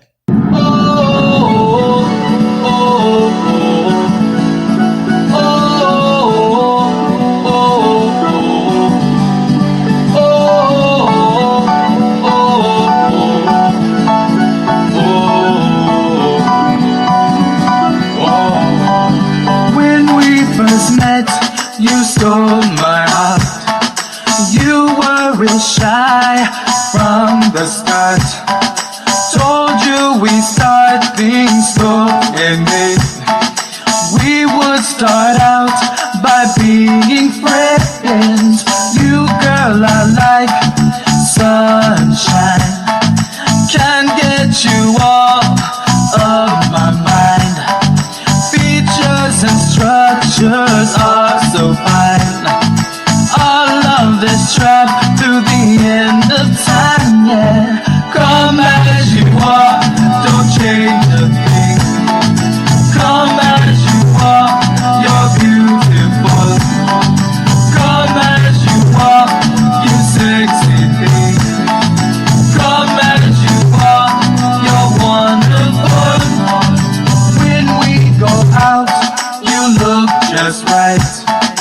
Don't be ashamed, beauty's all in sight.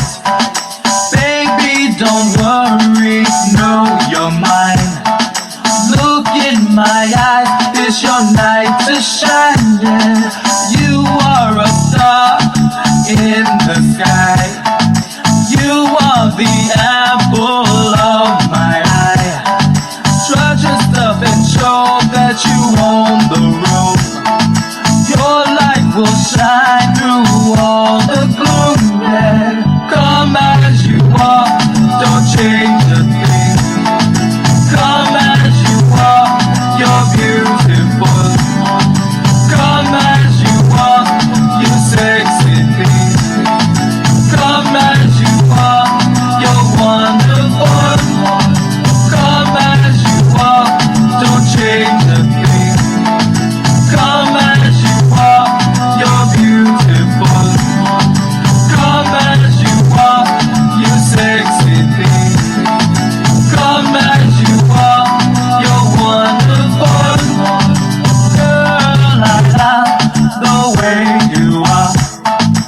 All love can really go far. You should know you mean the world to me. You are a gem, why can't you see it? Come as you are, don't change a thing. Come as you are, you're beautiful. Come as you are, you sexy thing. Come as you are, you're wonderful. Come as you are, don't change a thing. Come as you are, you're beautiful. Come as you are, you sexy thing. Come as you are, you're wonderful.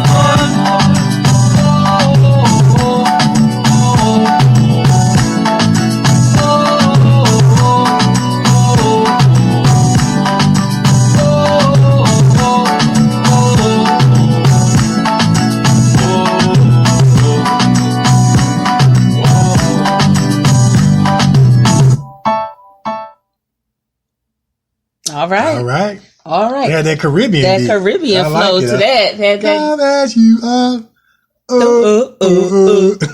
I like that. Yeah, he's from the Bahamas. Yeah. Yeah, he's from the Bahamas, and we talked about that. He said he don't get a chance to go home often as he would like to, but he's going to try and go home next year. Okay. That's what he was saying. And then he was also saying he just found out that he has lineage in Sierra Leone. Mm-hmm. That's nice. That's what's up. Yeah, that is so awesome. He definitely international. Oh yeah, he definitely international. And you gotta you can't ignore the roots. You know, when you're from the island, you gotta have that Caribbean beat to it. That's you got to have that Caribbean up in the music. That's it. Yeah. All right. So I like it. All right. So now it's time for my favorite part of the show. It's time for What's Bothering Nikee. What's bothering you, Nikee? Man, I'm still other than George Zimmerman. What's bothering you? Oh man, that story right there. That story just got on my nerves. I got you. It really did. You know, why are people so evil? Mm-hmm. I mean, I don't get it. Why are people so evil? Mm-hmm. I mean, goodness gracious, this man, he done killed this woman's baby, and now he's suing her for $100 million. Mm-hmm. That's the best. But other than this crazy news story, nothing bothers me. I'm flying high. We got some good news. We shared our good news. And I'm just ready. Who said that? What's our movie? Ready, Friday, ready, right? ready. Friday? No. What movie is it? Cat Williams. Cat Williams. That's right. He was like, I'm ready. Okay. I really am. I'm ready. I'm ready to go. So, I mean, nothing again is bothering me. I mean, that story was crazy, but nothing's bothering me this week. Right. I'm ready to go. I'm ready to go and flow like Paco. Mm-hmm. That's it. I'm ready. I'm still flying high. I really am. 2020. I don't know why I keep saying 2000. 2020 is around the corner. Yeah. Like Kev said, we're going to finish 2019 out We're going to start strong. We're going to finish with a bang. Yeah. We're going to finish 2019 with a bang. 2020 is coming. And I'm telling you right now, I'm believing God for everything. Them doors going to fly open and yes, and I'm telling you right now, the Lord gonna send the angels to come get me and walk me through them doors because it's my turn, it's your turn, it's our show's turn, it's the acting turn, it's everybody's turn, and we gonna be running through them doors. I'm trying to tell you right now. We gonna finish out strong. That's it. We gonna finish out strong, out strong. Tell you right now. Say I believe it, I receive it, I claim it, frame it, so I can obtain it. And what did you say last week? And when people do that and it don't come true, on God they will blame. Now we don't believe in all that. We believe in speaking life, encouragement, motivation, inspiration, and all those things, and then believing by faith. Because every time you go to an audition, you can try to deny, the essence of what faith is all you want. Every time you go to audition, you exemplify faith. Because if you didn't believe you was going to get it, you wouldn't have went. That's right. Every time you sit down in a chair, you exemplify faith in that chair that was going to hold you up. Because nobody checks the screws and all the bolts before you sat down in that chair. That's so we exercise faith every day. And all we're trying to do is speak life, encouragement, motivation, inspiration, and belief and faith, so that you can have all those ingredients as you go forth and go get what belongs to you. We're not going to ask nobody if you just drop a seed of $100. No, we don't do all that on the Kevin and Nikee show. We're not about all that.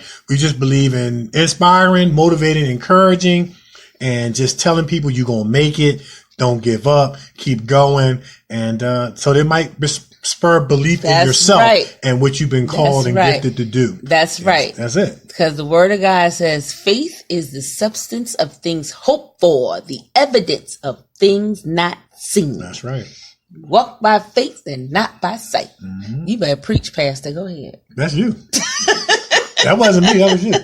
Prophetess Nikee Walker. You better preach, Pastor. You better throw out those scriptures. Yes. Yeah. All right. So we're going to take another break. And when we come back, it's going to be time for my favorite part of the show, Kevin's Corner. When we come back, it's the Kevin Nikee Show on iHeartRadio. We're everywhere, and we'll be back.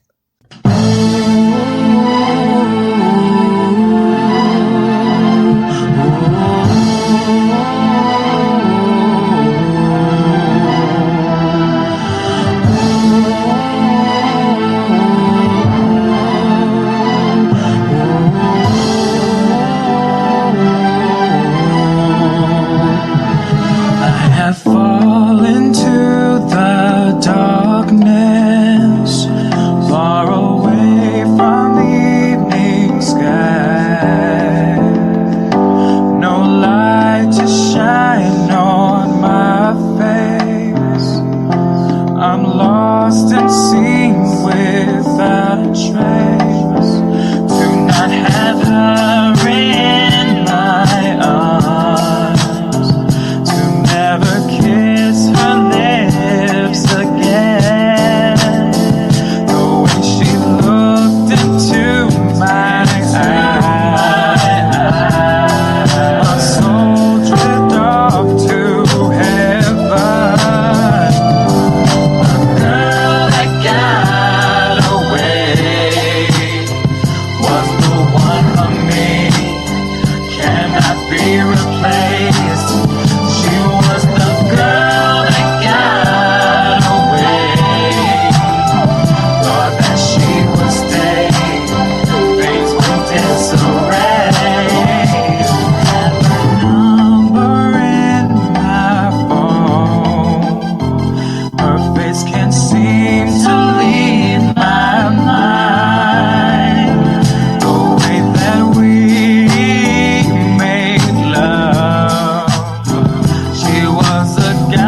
You're listening to the Kevin and Nikee Show on iHeartRadio. All right. We got to help him find that girl. we got to help him find that girl. You know, we're going to put out an APB. Yeah. We're going to have to put out an APB on that girl. We're going to have him find her. Yeah, absolutely. All right. So now it's time for my favorite part of the show. Kevin's Corner.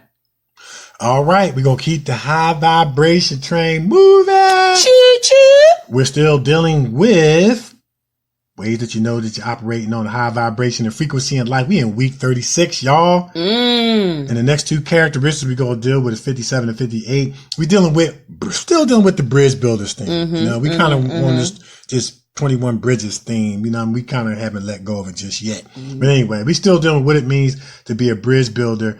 And bridge builders are genuinely happy for other success. And more opportunities. What this brings is more opportunities to be happy in life.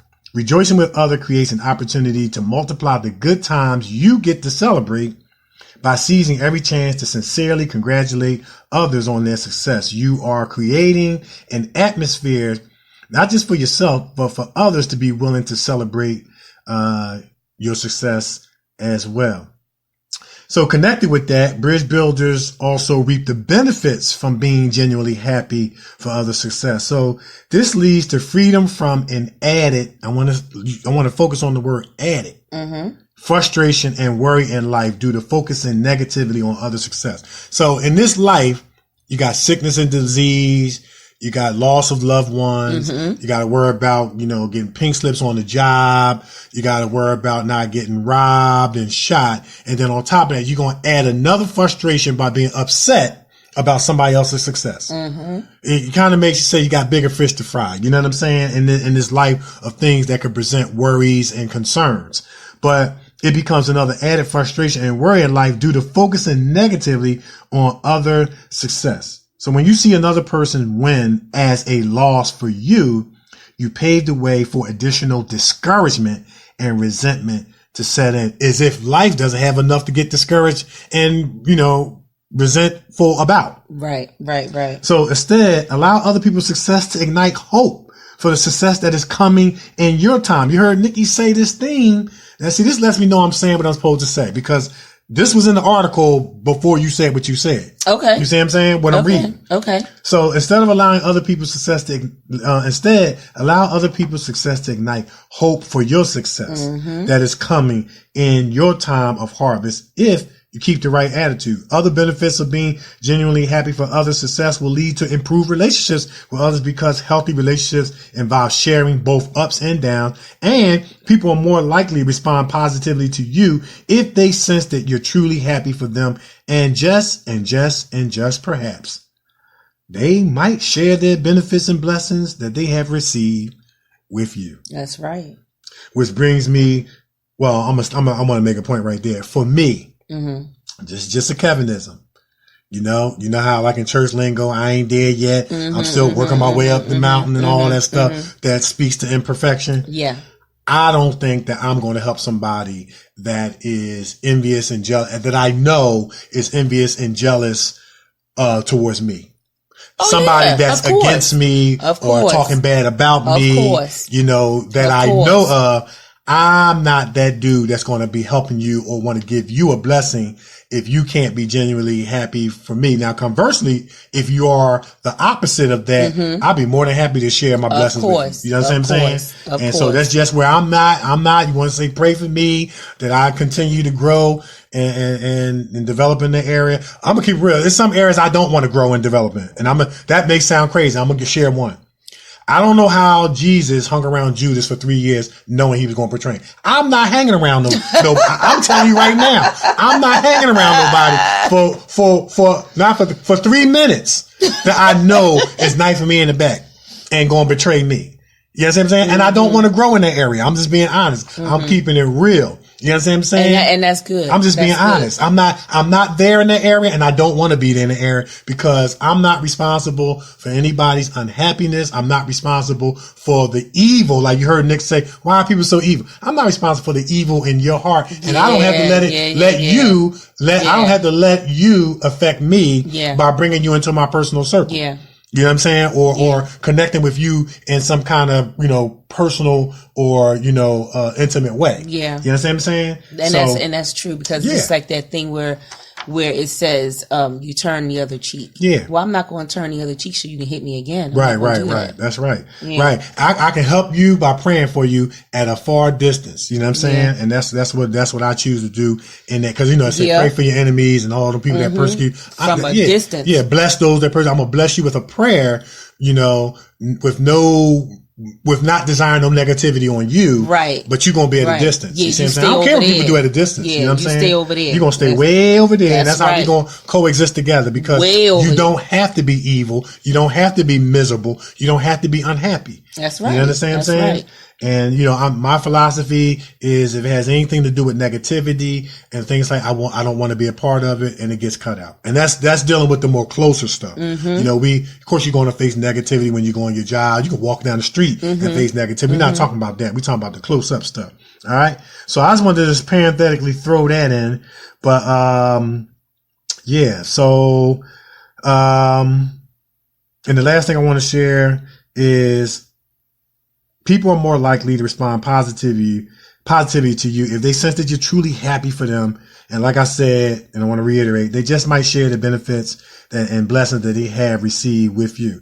Which brings me to the last benefit that I'll share, just for this segment is that good karma will come back on you. Okay? We do reap what we sow. And giving unselfishly and being genuinely happy for others' success creates a win for everybody. And it has that potential to come back on you. When we think about karma, we immediately think about the negative aspect of karma. You do negative and negativity's going to come back. And I believe that. Mm-hmm. But if you do positive to other people, I believe that positive and good will come back to you. And guess what? This is what I learned. And this is what I try to remember when I see people around me getting blessed, which serves as a shield or safeguard from, letting envy and jealousy take root in your heart. Now, notice I worded it, take root in your heart. Every human being is going to get envious and jealous. That's normal. Mm-hmm. That's a normal emotion, just like anger is a normal emotion. It's a negative emotion, but it's a normal emotion in terms of our human existence. But you don't have to let that normal emotion become a part of your character and become a part of who you are as a person. Because you have some people that are just angry by character because they let it sit there so long. Right. You have some people that are just jealous people and envious people by character because they let it sit in their heart so long. Right. And they can't get it out. Right. You see what I'm saying? Right. And so this is what I learned, and this helped me. When you're around somebody that's being blessed, it just means your blessings in the neighborhood. Yeah. Because you're around that person that's being blessed for a reason to ignite hope in you to say, hey, you just keep doing what you're doing. Yeah. Keep going. Keep a good attitude. Yeah. You in the neighborhood. Yeah. You in the neighborhood. Yeah. That's all I got. Nick? Because the thing is, you can feel it for a minute. Right. Don't let it lay dormant in you. Yeah. Don't let it stay there. Feel it for that minute. Okay. Feel that pinch for that minute and then come right back out and be like, okay, let me get with him. Let me get with her. Find out what they did to get here because it's something that I'm doing wrong or something that a road or whatever I missed. Let me get with them to find out what should I do. Mm-hmm. But when you let it linger in you, then you become envious, you become jealous of that person. Now you want to do that person harm because they are where you want to be, but you can't get there. They got there before you. Right. Why not just get under that umbrella? Okay, link up with that person, get under that umbrella and let that blessing fall on them. It trickles down to you too, like you were saying. Right. But when you are envious and jealous and you let that linger in your heart, come on, you can't move like that. How you going to move like that? And it's a very, very, ugly characteristic. It is. It is. And you have enough stresses, like as the article was saying, as I was, reading. You got enough stress. You got other stresses in life than being upset about someone else's success when you could decide to do the same thing in addition to that. You know what I mean? I believe that everybody has greatness in them. You know, everybody had different circumstances, some that was in their control, some that was out of their control. Everybody that didn't end up successful, no, life wasn't all your fault. Yeah. But I believe that everybody have that potential on the inside of them if you just tap into it. Yeah. But you definitely can't, as Steve Harvey said, you can't tap into the greatness in you if you're so busy looking at somebody else's greatness. You know what I mean? Because it's already hard out here. Yeah. People are working hard to change their lives, to make better places for themselves, and then here you come with your envious and jealous self. You know, we don't need all that. Keep your evil self all the way over there. Don't come over here. Right. And then let that motivate you. Say, let me, like Nick said, find out what they did so I can get what they got. Yeah. You know, but that temptation to become envious and jealous is no stranger to every human being. But it's when you can do what they say, as they say in psychology, they have that self-talk. Nope. Yeah. I'm not letting that seep into my heart. Nope. I'm not going to be envious and jealous of that person. I'm going to be genuinely happy for that person. And then you'll find that blessings will come swinging your way in one form or another. Yeah. And, you know, not to beat a dead horse, another thing that really bothers me to my core is where you watch someone do all the work and then here you come to try and take it, you know, after they have gotten it. Here you come try and take their glory, take their model, whatever, take their job or whatever you're trying to take. You can't, don't do that. Right. Don't do that. Get your own stuff. Right. Get your own stuff. You know, and there's one common factor that everybody can decide to do, and that's work hard. Yeah. You know what I'm saying? No matter what your gift, talents, and abilities are, and some people are more gifted in certain areas, but hard work is the foundational ground level for every person. Yeah. Because if you can sing and you never work hard at and approach the journey of pursuing it, then you're no good as nobody who never tried. Right. You know what I'm saying? Right. So we all have different, you know, gift, talents, and abilities, but hard work is the foundation that everybody starts at the same place. That's right. You know, some people have various different predispositions to be potentially better in certain areas. It's like in basketball, certain players that can jump higher, a little bit stronger. But foundational hard work, you could jump high, be stronger, but you can choose to dive on the floor after the loose ball. Yeah. Everybody can choose to do that. Yeah. You know what I mean? Yeah. So yeah. That's it. Good stuff, man. Yeah, that's some really good stuff. Come on, operate on that high vibration. You know, build that bridge. I love it. I love every bit of it.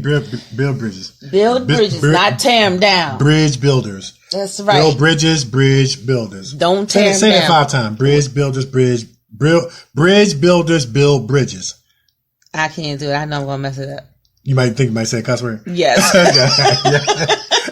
I'm trying to be good, y'all. I'm trying to be good. I'm not going to tempt you into saying the cuss word. I'm trying to do a tongue twister. All right. I'm trying to behave That's all I got. That's all I got. All right. Put it out there. All right, gang. Out there in Kevin and Nikee show listening land. Thank you for tuning in each week. Look, we do for you. We can't do, we do without you. And thank y'all for tuning in from top, middle, and bottom of hearts, man. We really appreciate it. And we're going to be keeping you guys updated about the TV show, the Kevin and Nikee TV show. Yes. And all the specifics about that and how y'all can tune in and watch and where we'll be posting our links at. So you can watch us live in studio, but live in studio in living color, as they say.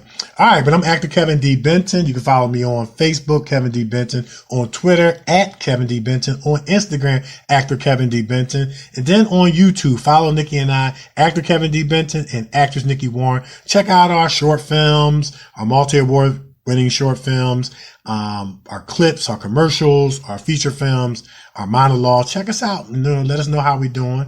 We all for constructive criticism, as long as it's positive constructive criticism. We can take it. Yes, that's right. That's right. I'm still waiting on that email. Remember that question I posed last week about the, I don't believe that the police officers want to hear what the criminals have to say in regards to, other officers doing wrong. I'm still waiting on that email, you guys, so we can have some dialogue about that. And this is the question taken from the movie 21 Bridges. So make sure you get that email into me so that we can talk about that on the show and get some dialogue and different things going on. Go see the movie so we can get some dialogue going on. But you can find our show, The Kevin Nikee Show, on Facebook. You can find us on Twitter at Kevin Nikee Show, and you can find us on Instagram, The Kevin Nikee Show. You can find me, Nikee Warren, on Facebook, on Twitter at Nikee Warren, on the gram. Hello, I'm Nikee. That's spelled HELLOIMNIKE. Now, our show, if you have any questions, comments, concerns regarding our show, hit us up, KevinNickeyShow@yahoo.com. You have any questions, comments, concerns from Michael Knowles, hit us up, KevinNickeyShow@yahoo.com. We'll read it to him, get the answer, and read it back. And like we say every week, who knows, your letter can be featured on our show. Listen, awesome show. Mm-hmm. Awesome show, and I just cannot wait for you guys to see our faces live. Right, and y'all can see how Kevin be cutting up in the studio, how he be getting up and dancing and carrying on the music. No, that's Nikee. No, it's you. You can see you're gonna see all of that. You're gonna see his facial expressions that he be making and my facial expressions that I be making and stuff like that. We're gonna have a ball. Yeah. Getting ready for our live guest, man. I tell you, it's gonna be awesome, and I cannot wait. So listen, download the app, Elements of Media Network. You can find it on Amazon Prime. Go in Apple TV. Go in, download that app so you can watch us. Yep. And don't forget to check out Michael Knowles' music on JC Productions 225 on YouTube, and subscribe to his channel. Check out his music and things like that. And all the music that we featured on today's show was that of our special guest, Michael Knowles, the super talented, multi-talented man from ATL. ATL, holding it down. Man, I'm from Atlanta. Man, I told you, remember, I saw that dude. I saw the guy with the Phillies hat on. Yeah. And I'm thinking like, we in Atlanta. Yeah, I'm gonna see somebody from Philly. And I was like, yo, what's up, man? I like that Phillies hat. He said, man, I ain't from Philly. I'm from Atlanta. I ain't from Philly. I just like the color of the hat, man. I'm from Atlanta. Atlanta. Man, that is some funny stuff. All right. Well, you know what? It's the Kevin Nikee Show on iHeartRadio. We're everywhere, and we're out of here. Peace. Yes.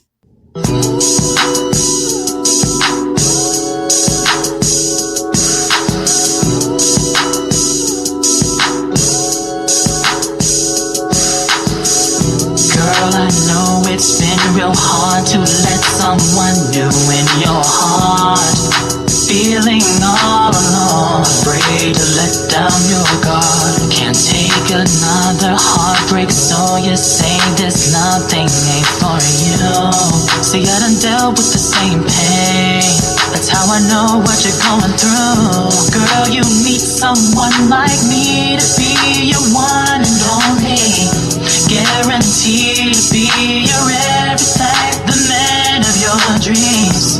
Girl, have faith in me and you will see I'm the only man you'll ever need.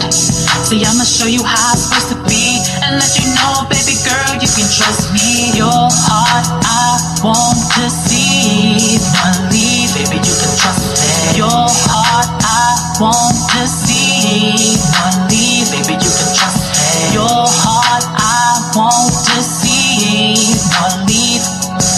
Lady, your heart I won't deceive, no. Lady, come to me, I'll be that key that unlocks to your heart.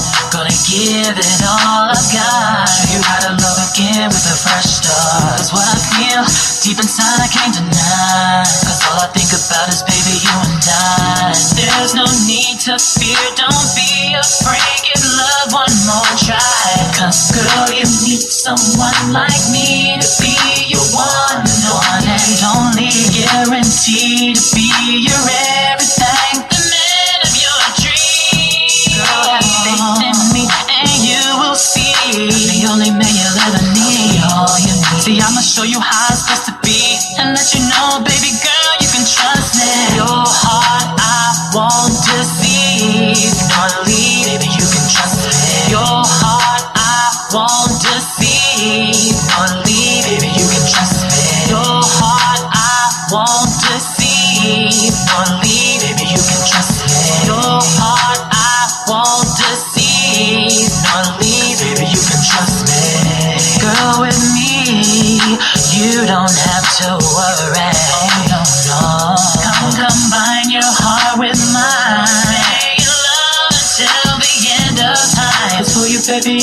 the world. You will be my only girl. Ever it would be just you and me. Oh, my sweet baby. I'ma show you how it's supposed to be. You can trust me. I'ma show you how it's supposed to be. Baby, you can trust me. I'ma show you how it's supposed to be. Baby, you can trust me. I'ma show you how it's supposed to be. Baby, you can trust me. I'ma show you how it's supposed to be. Baby, you can trust me. I'ma show you how it's supposed to be. You have been listening to the Kevin and Nikee Show on iHeartRadio.